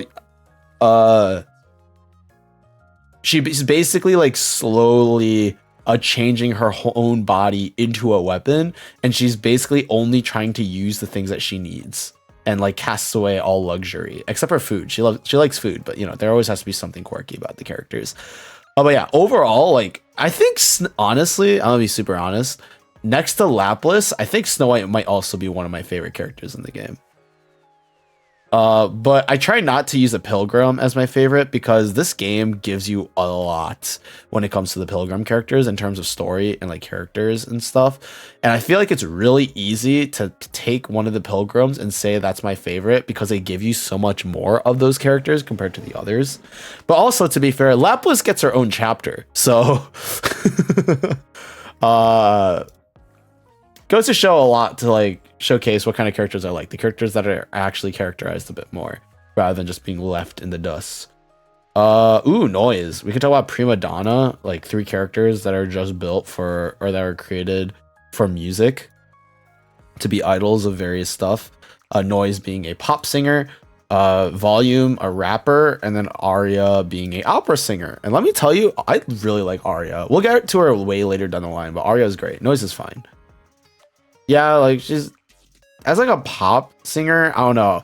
I feel like nowadays, especially for like pop singers, especially like female pop singers, I don't know. I guess I wanted more hip hop style, not like a dress. I feel like it was easier to feminize her or show off her femininity more in a dress, and so they dressed her in one. And I don't know. I'm not the biggest fan. I think it's fine. Like it's pretty. But I think I would have preferred if they were to have given her something else. Oh, and her chest. But like, as you can tell, like I've stopped caring about that at this. I mean, I care about it, but not as much. Senti's great. Design can't really like, you know, there's nothing to hate about her design. It's very simple. She's a construction worker. She deals with stuff like that kind of. She like builds stuff. Hard to go wrong with this sort of design. Senti overall, good. I like her a lot.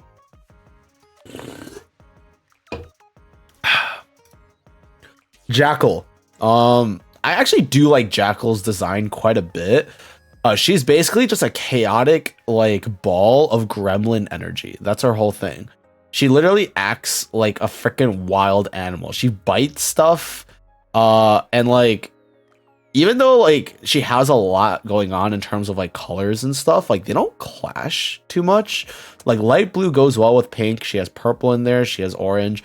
Yeah, there's a lot of colors, but I feel like it fits well with how chaotic she is, and there it is grounded in that like white coat with like the light blue like under, like what goes under the I don't know what it's called, but you know what I'm talking about, like what's underneath the actual coat. Like there's the outside and there's the inside. I don't know. I think it fits very well with her character overall, and I think her design's pretty good. I never actually really thought about it now that I'm like looking at Jackal, but yeah, no, I actually really like Jackal's design. Mostly just because Jackal's kind of a throwaway character in the story, kind of. Like, she shows up, but she's basically like a character, she's a lackey of another character who's a little bit, well, I guess we'll get to her later, like way later. Here's Rouge. Very simple. There isn't too much to say about Rouge. She's a dealer, so there you go. Biscuit, dog girl. Not much I can say about her. She's fine. Tove.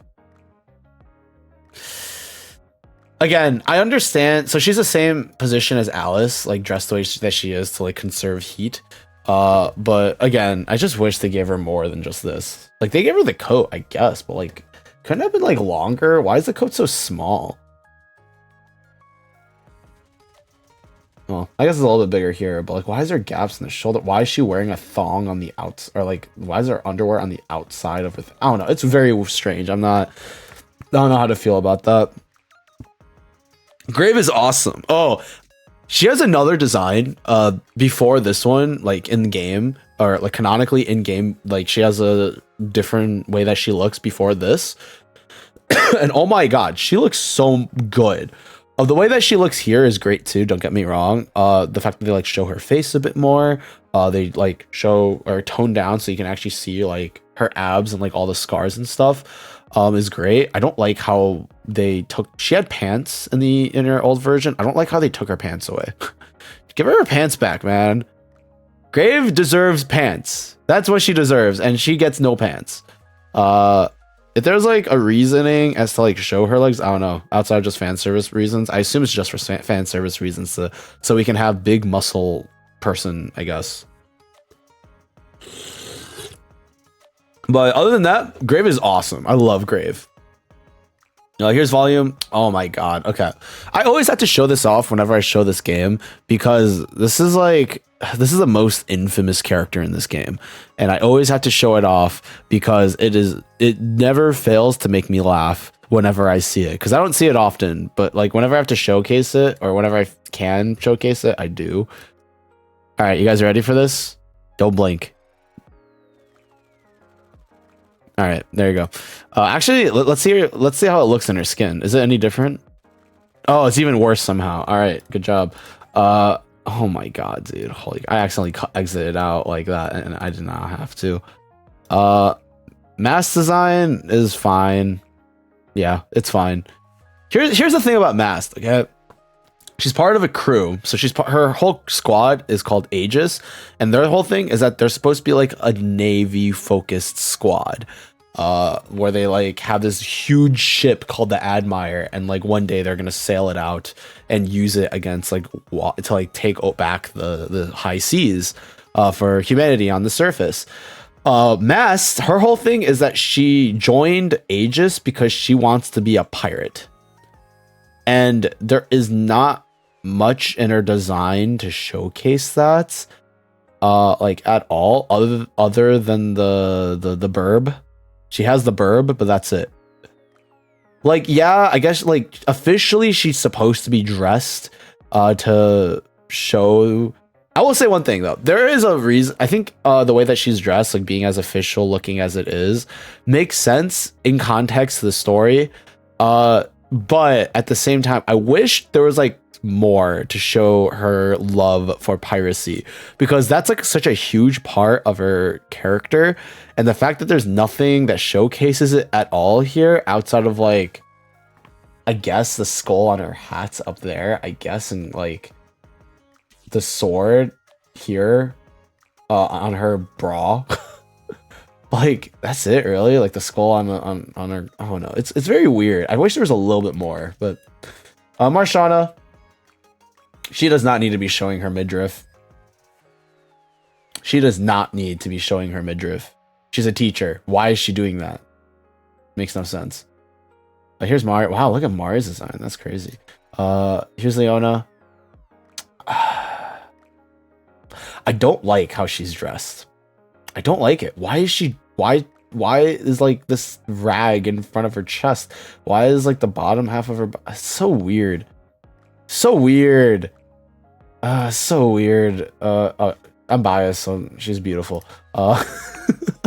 Julia's great. I like. Oh, okay, there's some bits of Julia's design that I don't like. Like, why the fudge? Like, is her underwear just like they're?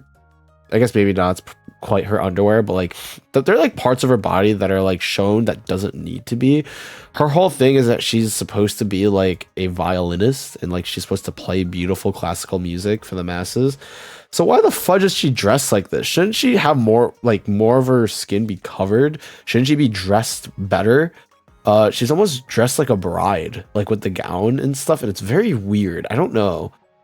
Like, overall, I think her design, like, works, but at the same time, I feel like it could be way better. That's what bothers me, is that her design could be better. Yeah, there's not much else I can say about Bunny Girl Alice. It's Alice, but she's in a Bunny Girl outfit. Good for her. Vesti, I do not like Vesti at all. And I'm sure she has a... Okay, I will say one thing. So, I don't... Her whole squad of Absolute... It feels like they're drawn in a different art style compared to all the other characters in the game. And Vesti and Emma just don't look good. Maybe it's their face. It just doesn't fit. Like, look at Vesti. And then, like, look at Alice's face. Like, the way that her eyes are drawn compared to, like, Vesti. I feel like it'd be one thing if, like, all the characters looked like Vesti. Like, Vesti's art style was, like, you know, across the board everywhere, but it's not, and she's the one that sticks out. And I also just don't like her as a character, and also the way she's dressed is very interesting. She's supposed to be like the weapons demolition like person in Absolute, and yet like all she has is the rocket launcher. They do it way better though. She gets a redesign and she looks way better there, but here I don't really care much for her. And Emma I care less for, and Yunhua is the best character. It was one of the better characters in this game, and they butchered her, and I'm very sad. I'll show you guys that later. A2, wow, look at A2. This is actually a skin for A2 that I got from the battle pass, but no, A2 is A2. I really like Helm. I really like Helm. I wish her, or I can't even, is she even wearing a skirt? What the fudge? Ah. Also, don't worry about her legs, like the proportion of her legs when she's sitting, like her massive thighs and her super small calf. Like, it looks fine here, and then for some reason, it just looks awful here. Don't worry about it. I like Helm's design a lot. There's not much I could say. Again, fan service, you can see bits of fan service for her legs, but other than that, like, Helm looks great. Ooh, I like Pepper a lot. I like her design quite a bit. She's supposed to be, she works at a hospital with Mary, and she's like the mascot there, like the very happy-go-lucky like mascot at the hospital, and a lot of people like her. And I think her design is very simple. It makes sense for a character, I think, as a combat medic. I don't know, I like it. I like it. I like Pepper. Ooh, wow, look at Rem. A lot of people like that character. Here's Polly, a police officer. She's fine. They did what they could with the design of a police officer, and like it works. Like with her like long shaggy hair, it says a lot about her character. She has a band-aid on her. I think it's interesting, as interesting as it can be. We talked about Anise. Here's Miranda, also part of the police officer force. I don't know why her freaking, oh my god, dude, just lower this. Get her more clothes. Let her cover her stomach. Why is her stomach like this? Like I like the skirt and like the way, like the little bit on top with the whatchamacallit, like the straps here, like that looks good. I guess maybe like you could see the straps easier this way, but I don't know. It's so weird. They could have done something better with Miranda, I feel. This is Summer Helm. She's supposed to be wearing a swimsuit and whatnot. And I'm gonna be honest with you guys, like as a swimsuit character, like this makes a lot of sense for Helm. She's straight-laced, she doesn't like showing off her skin, so this is the best that she can do, and this is fine. Oh yeah, here's normal Quincy. Remember Quincy from earlier? Well, this is normal Quincy. There's some interesting things, I will say. The handcuffs with the guns on them are metal as hell. Like very metal as hell. I think it's an interesting bit of design. It's just everything else, like really? Come on, man. Eleg's design. I like Eleg. I don't like her design. Just give her more clothes, man. Ooh, Diesel's great. Very pretty character. She's a train conductor. They did very well with her. Her whole thing is she likes giving out candy, so this is her little candy sack that she gives that strawberry candy out to people. Very simple design, and it works very well for her. I like Diesel a lot. Here's Isabel. I don't like her as a character. And I don't like the way she's dressed. I think the wings are cool. I just wish they like designed more around the fact that she can frickin' fly. But nope, just the wings, and that's it. Yulha is great. I don't know why there's a hole in her pants right here. I don't know why they've designed her in like I mean, okay, I get it, fan service, whatever. Woohoo, we get to show more skin, whatever. Like, and the scar is interesting enough of a design point that I'm okay with them showing off her like sides here. But come on, man. Come on, it's just like actually a pretty interesting character. So why do they design her like this? Drake's great. I'm biased, but you know, she has a mask and you know, whatever.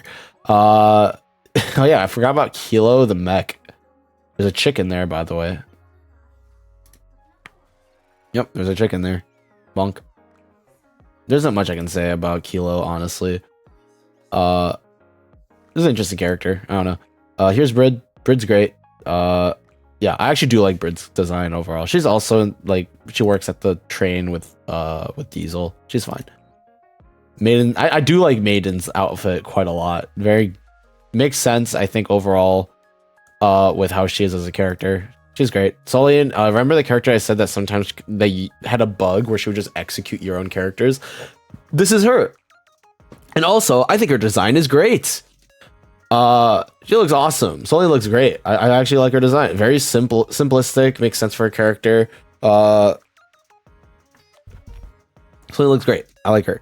Here's D. We talked about D. Here's Sugar. I love, dude, Sugar's design is so great. It's so simple. They didn't like try and like do too much in terms of fan service. Sugar's just cool. Enough said. Sugar's just cool. She's a cool character. Oh, Novel's great. She's cute. The way that like her whole thing is that she's a detective, so they've overly dressed her. But like from the perspective, and you might say like maybe that's like too much. Like they fashioned her after Sherlock too much. But like she's designed by the Tetra, whatchamacallit, company, and their whole thing is like entertainment and you know public like entertainment and stuff. So I think this makes sense. Novel's great. I like her design, and also she has one of the best skins in the game as a penguin. Look at her.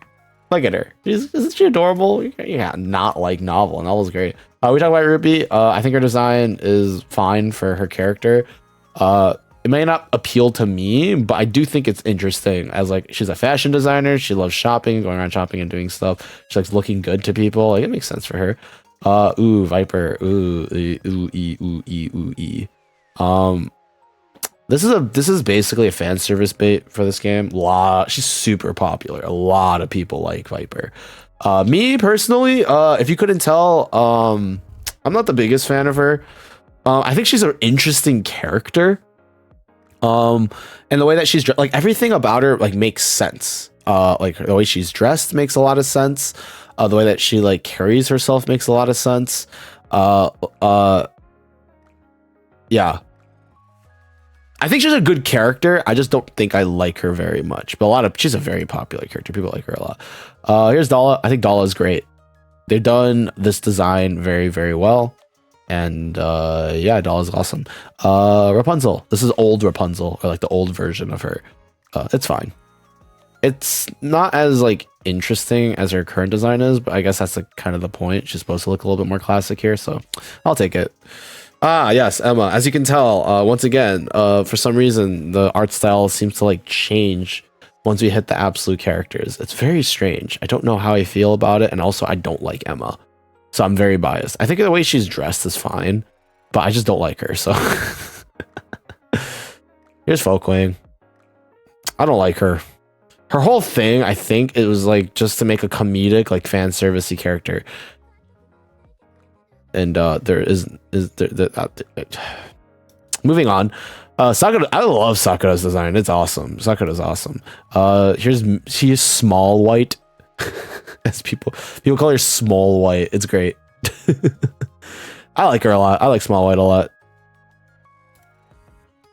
Here's Arya. Arya's design is awesome. She looks great. I actually do like Phantom's design. It's a little over the top, but that's kind of the point. Like her whole thing is that she wants to be like a phantom thief, and she idolizes it, and so here she goes. I think it's fine. Phantom's fine. I like Milk's design quite a lot, and you might say like, oh, she's showing skin. Here's the thing: I'm okay when characters show skin when it makes sense for their character. There's some points where it's like kind of weird where they're obviously just doing it like just cause. But like Milk is an athlete; she wants to wear somewhat minimalistic clothing, and she still shows like or covers like the main bits here, and not in like a weird way. Like it properly covers everything. I think it makes sense. She's fine. Milk is awesome. Let's not talk about this. I'm kidding. Neon normally like her normal. Like I don't like Neon in general. The way they've designed her. I think as a character she's interesting, but then they've designed her in such a way where like she has to be kind of a fan servicey, oopsie daisy kind of character. It's very weird. Belorda and Mika are very weird characters, in that they're designed in such a very, like, they're supposed to be an artillery unit.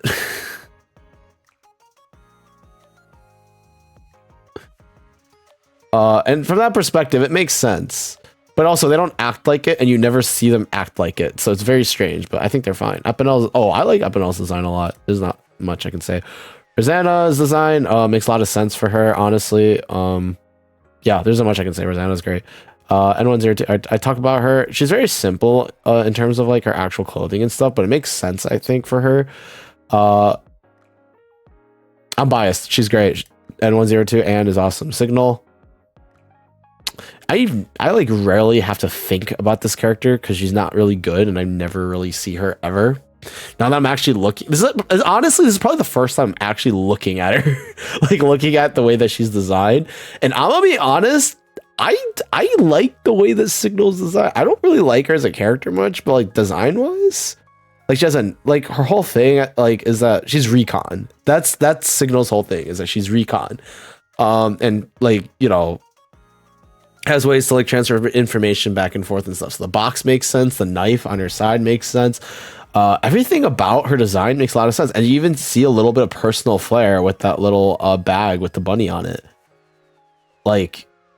I like Signal's design. I've never like looked at it properly before, but I kind of like it. Oh, okay. Alrighty then. I like Yunhua. I like her a lot. I think she's one of the most interesting characters, among the most interesting characters in this entire series. But they butchered her design. They did a redesign for all of Absolute. Sort of, it's like an update to their kit, and like they change how they look. And they butchered Yunhua. This design is awesome. I like it. The way they like, again, her art style just looks different compared to the rest of all the other characters in the game. But here, I think it works a lot because they purposely like dampens everything. Like the colors are slightly muted. Her eyes are like not as wide open compared to the other characters. I think Vesti and Emma were trying to follow along the design philosophy with all the other characters while changing the art style. Like they clearly went a little bit different with Yunhua. I think Yunhua looks great.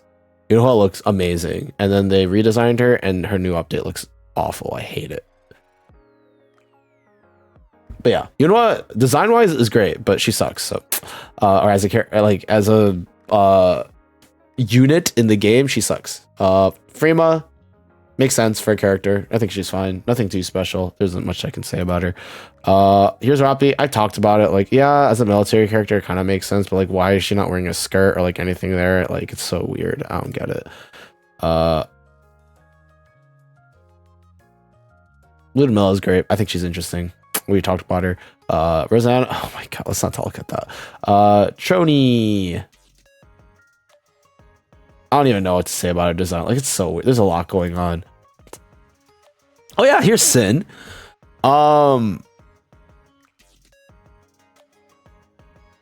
I've never actually really sat here and looked at Sin either. Like her overall like character design, and I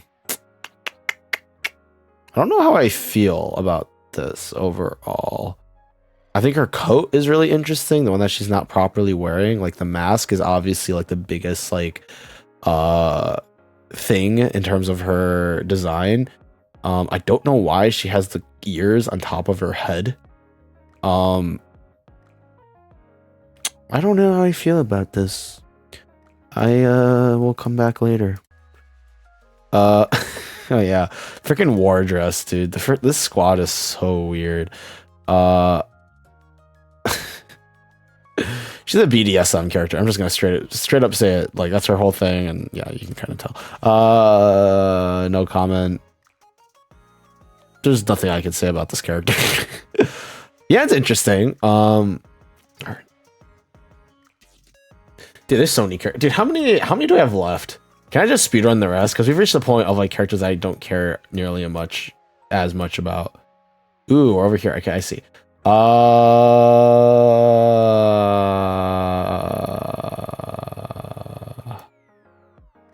look, there's power.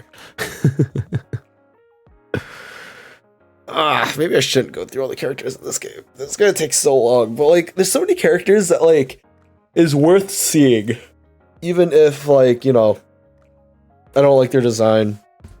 Like here's Nero, cat girl I said earlier. I guess as a cat makes sense for them not to wear much, but I don't know, it's weird. Here's Mary. We haven't even seen normal Mary yet. Clay, cheerleader. I don't know why there's cheerleaders in this game. Romani, she's a fitness trainer. I think it makes sense for a character to be dressed this way, so it's whatever. Here's Bay, another cheerleader. I don't know why there are cheerleaders in this game. Rupee, Christmas version. I'm biased, but like I do like the coat a lot. I wish that like there's more clothes underneath. Like the skirt would be bigger or something. I don't know. It's very weird. But I'm biased, so I like Rupee. There's Ram. Wow, Ram looks great. Here's Himeno. Wow, Himeno looks great. Here's Misato. Oh wow, Misato looks great. Here's Pascal. Oh wow,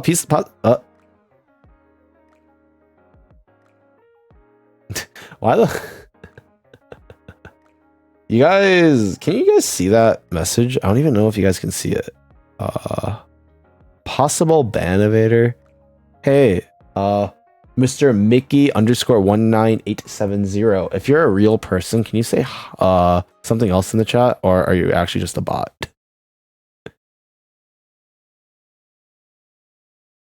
If you're an actual person, I'm not banning you. But if you don't respond in the next like 4 or 5 characters I'm gonna talk about, I'm banning you. I'm giving you a chance, sir. Here's Coco. Okay.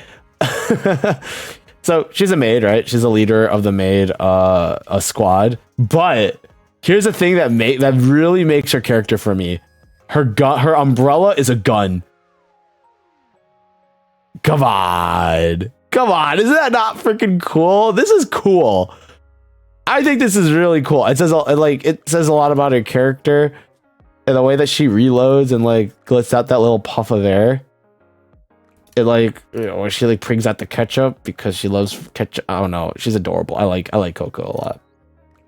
Here's the way.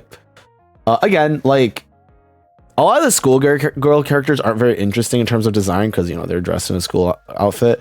But I will say like Zwei and Ein do try and like add to it by like, for example, giving them the actual equipment that they're using while fighting. And I think that's interesting. Because, like, this is where she stores her guns. Oh, this is a very interesting way to reload, I will say. But, I think it's interesting overall, like, the way that this looks. Again, overall design is, like, okay. But, like, they tried their best to do what they had. Oh, wow, power looks interesting. Ether, oh my gosh. This character shows up so much whenever something shady is going on. And, like, I don't know, man. I don't know what to say about her. Delta's she's a part of the same squad as Signal. Makes a lot of like the way she's dressed makes a lot of sense for a character. Like, yeah, it makes sense. It's fine. Oh yeah, here's Miko along with Belorda and Mika. I talked about the two earlier. Yeah, artillery makes a lot of sense. They're children. Don't worry about it.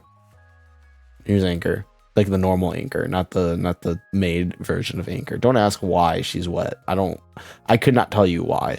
and I do not like the way that she's dressed. It's very stereotypical, like sailor, like literal sailor outfit. Oh yeah, here's Neon again. Why?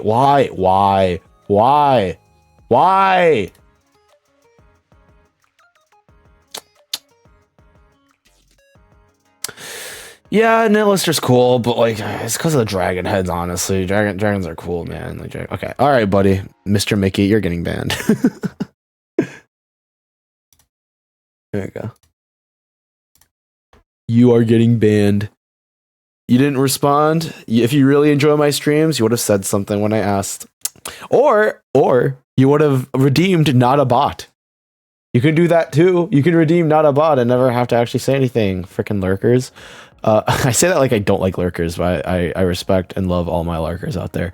Here's Haran. Haran's I actually do kind of like Haran's outfits. Her whole thing is that she's a witch or like does witchy things.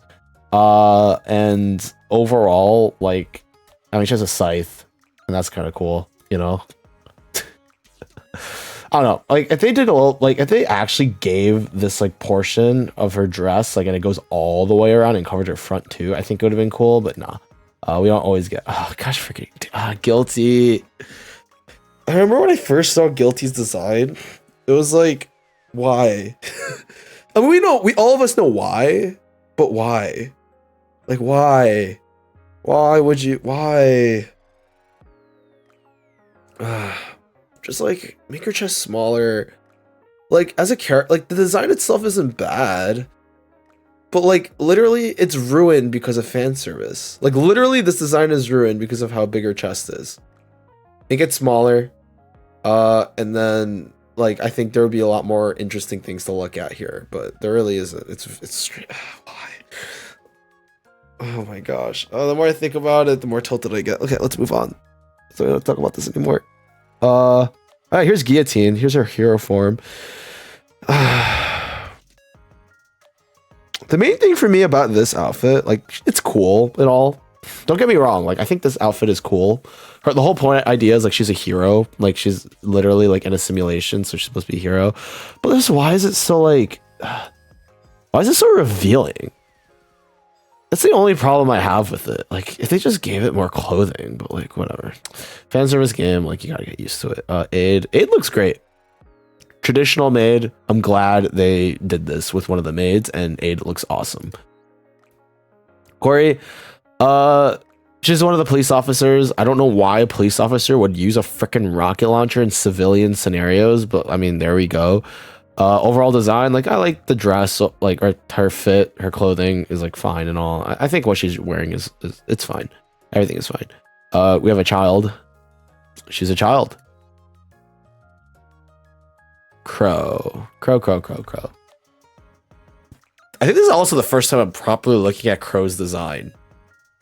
And honestly, I screw with it. I think this looks good. I think Crow looks good. It's like, yeah, she shows cleavage and stuff, but I feel like for her it makes sense, and also like the coat helps quite a bit. I'm gonna be honest, I just like the coat. The coat's awesome, and like the tats are really cool, and like the fact like the fan service does let us see more tats, and that's really interesting. I just noticed this. She has a missile's tattoo here. Yo, that's. Okay, Crow hates Missless, but she's a part of Missless. She's a villain. Like, for like straight up, this character is a villain. And she gives off like villainous vibes and stuff. And the fact that she has a tattoo of Missless, like, there's no way she would do that of her own volition, right? Like, this was definitely put on her against her own will. Dang, no wonder why she hates like Corp and stuff. Okay, here's Soda. There's nothing I have to say about her. Adme as a child. I don't know why they dressed like. Actually, wait. The more I look at Adme, the more I kind of like the way that she's designed, or the way that they clothed her. Cause like Adme's a part of Triangle, which is the police, like, or not quite police, but like enforcement. When it comes to like the arc, and she is a childish, And so I remember like when I saw her design initially, the first thing I noticed was like the backpack, and I was like, why is she wearing that? Like so strange. But like look at her shirt. Like this is like formal wear, like proper like formal like wear. Like yeah, the coat is like more like casual, but like the fact that like that's interesting. That's interesting. I like that. That is kind of interesting. Okay. I don't want to talk about Uni. Let's not talk about her. Moriana is great. I love her design. Moriana looks awesome. Here's Mary. We saw her swimsuit version earlier. And there isn't much I can say. She's a doctor. Good for her. Mika. Oh, Mika's so cute here. I love her outfit here. She's very, very cute. And we're back coming on. Okay. Oh my gosh. I really just spent like X amount of time doing that, huh? I really just did that. That's so funny. All right, let me finish doing my dailies. But yeah, I think going through all the characters, you guys can kind of see what I mean, as in the fan service like kind of kills some of the character design in this game, but like, ooh, wait, I need to buy this. Duke. Yeah, it does kind of kill some of the character designs, but there's genuinely some good design here. Like, there's genuinely some interesting character design in this game. And it makes me really sad whenever they release characters and it's just like, hey, they're dressed in a maid outfit. But, get this. It's not just any kind of maid outfit. It's a pirate maid outfit. And it's like the most revealing crap you'll ever see in your life.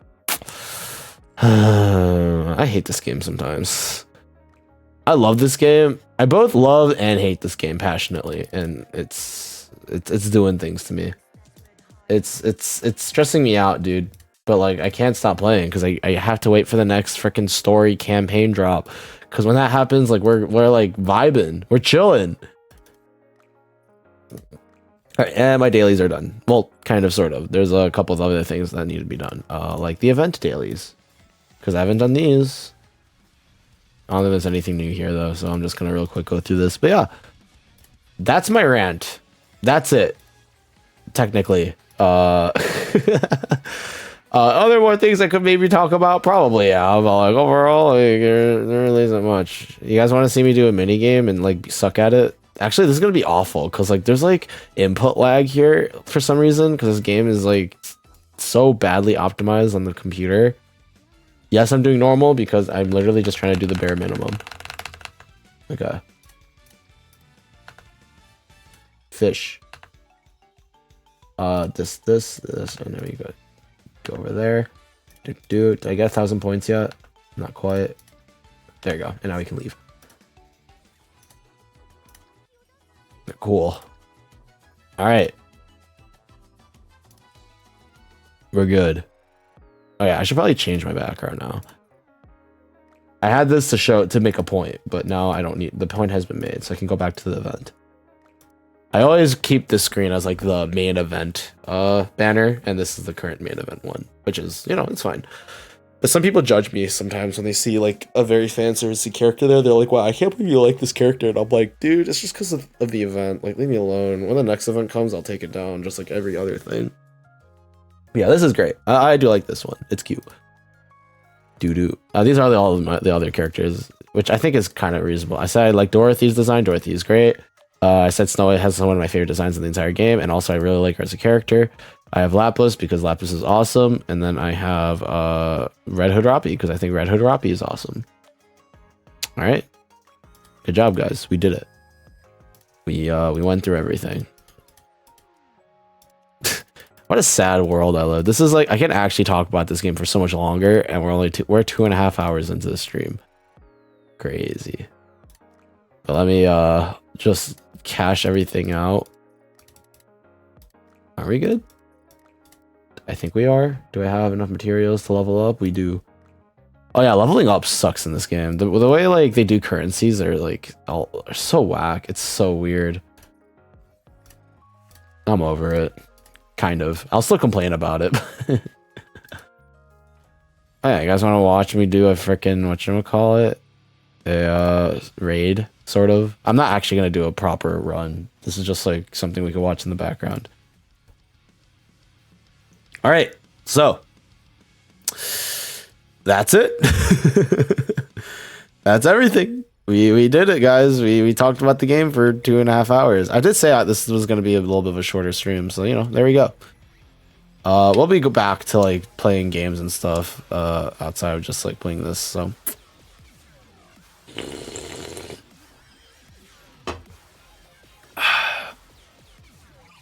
I wonder what placement I will do for this game next time we play this. I guess we'll find out later. At a later point in time. And he is dead. Good job, us. As I said, my account is cracked. I hit top 1% the last solo raid. Well, actually not quite. Close to it. But yeah, I'm very sadly kind of a nerd at this game, and so I have a really cracked account. For better or for worse. And there you go. I mean, if you couldn't tell, I have. Oh wait, actually no, I didn't show you guys all the characters because I don't own all the characters. There's like 2 characters I'm missing that I didn't show you guys. I went into that assuming I had every character in the game, but I don't have. I'm missing like 2 characters. Where are they? Where are they? Okay, here's Flora. Flora's great. Flora's design is awesome. The way that she's dressed and everything. Yeah, no, she's great. I love Flora's design. And conveniently, Mana is right next door. Here's Mana. Mana's awesome too. Well, maybe not awesome. Design is fairly simple, but like, I mean, her whole thing is that her design is supposed to be simple. So you know what?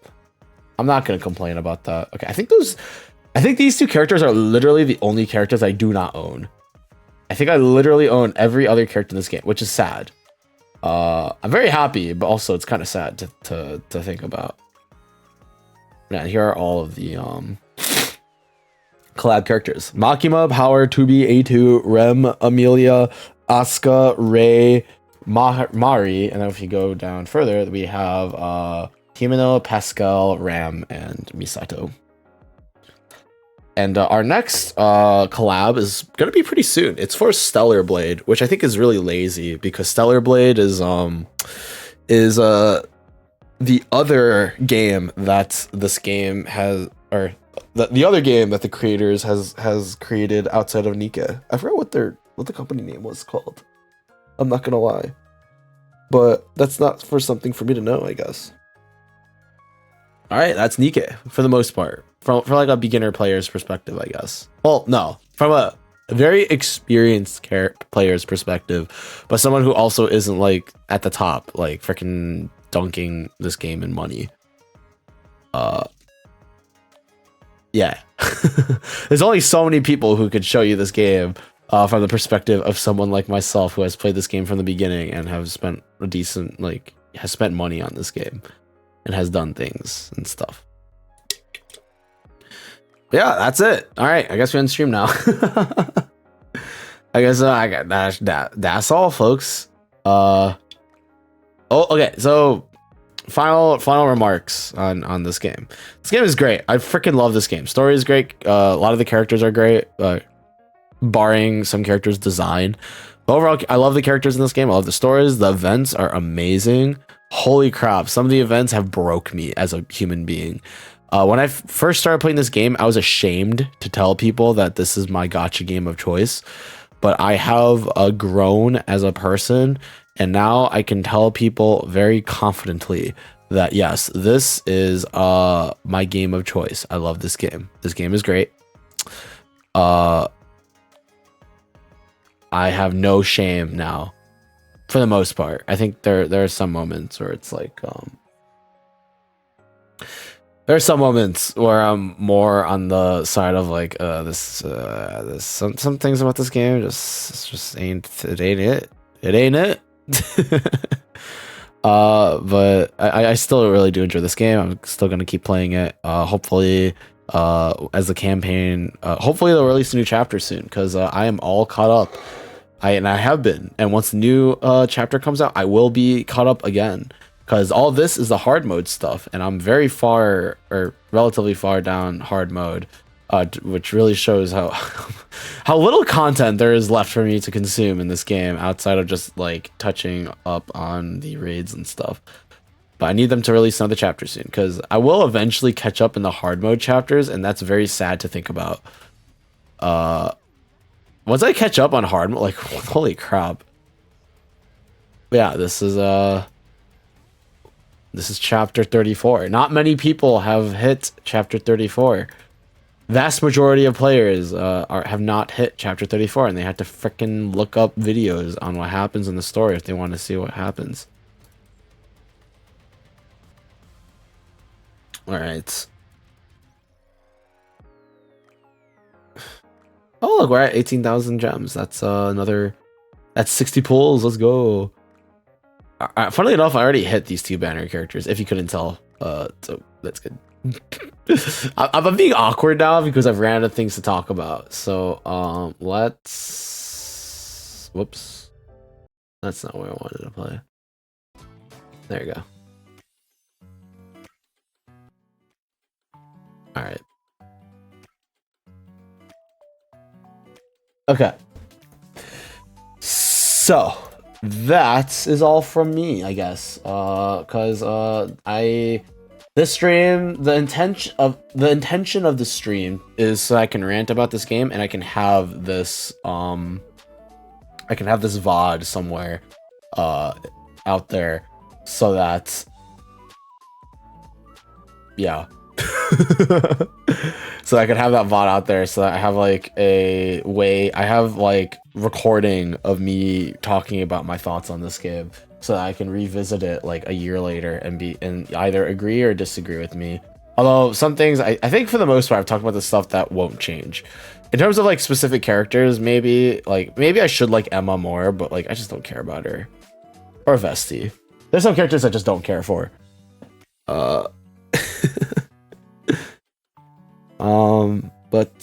Yeah.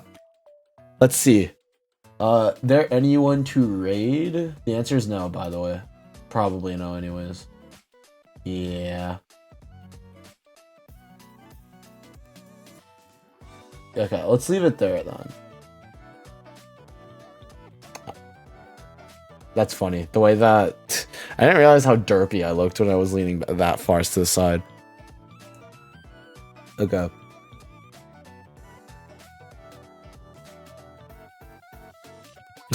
Now I'm just sitting here in silence. Dude, I'm such a good streamer. Holy crap. I mean, the fact that I managed to fill in 2 hours and 45 minutes of me just yapping about something is, I think that's pretty darn good. I think that's pretty darn good. Yeah, I think that's pretty good. So, dude. Alright, I'm just gonna end it off there. I'm gonna stop stalling this out. Alright, thank you guys for watching. Good morning, good afternoon, good evening, good night, whatever time it may be for you. If you haven't, please get up, stretch, get a drink of water. If it's late for you, please go to bed and take care of yourselves. I'll be streaming again Monday with a proper game. Yeah. Thank you guys for watching. I gotta make sure that this is off. Okay, boop.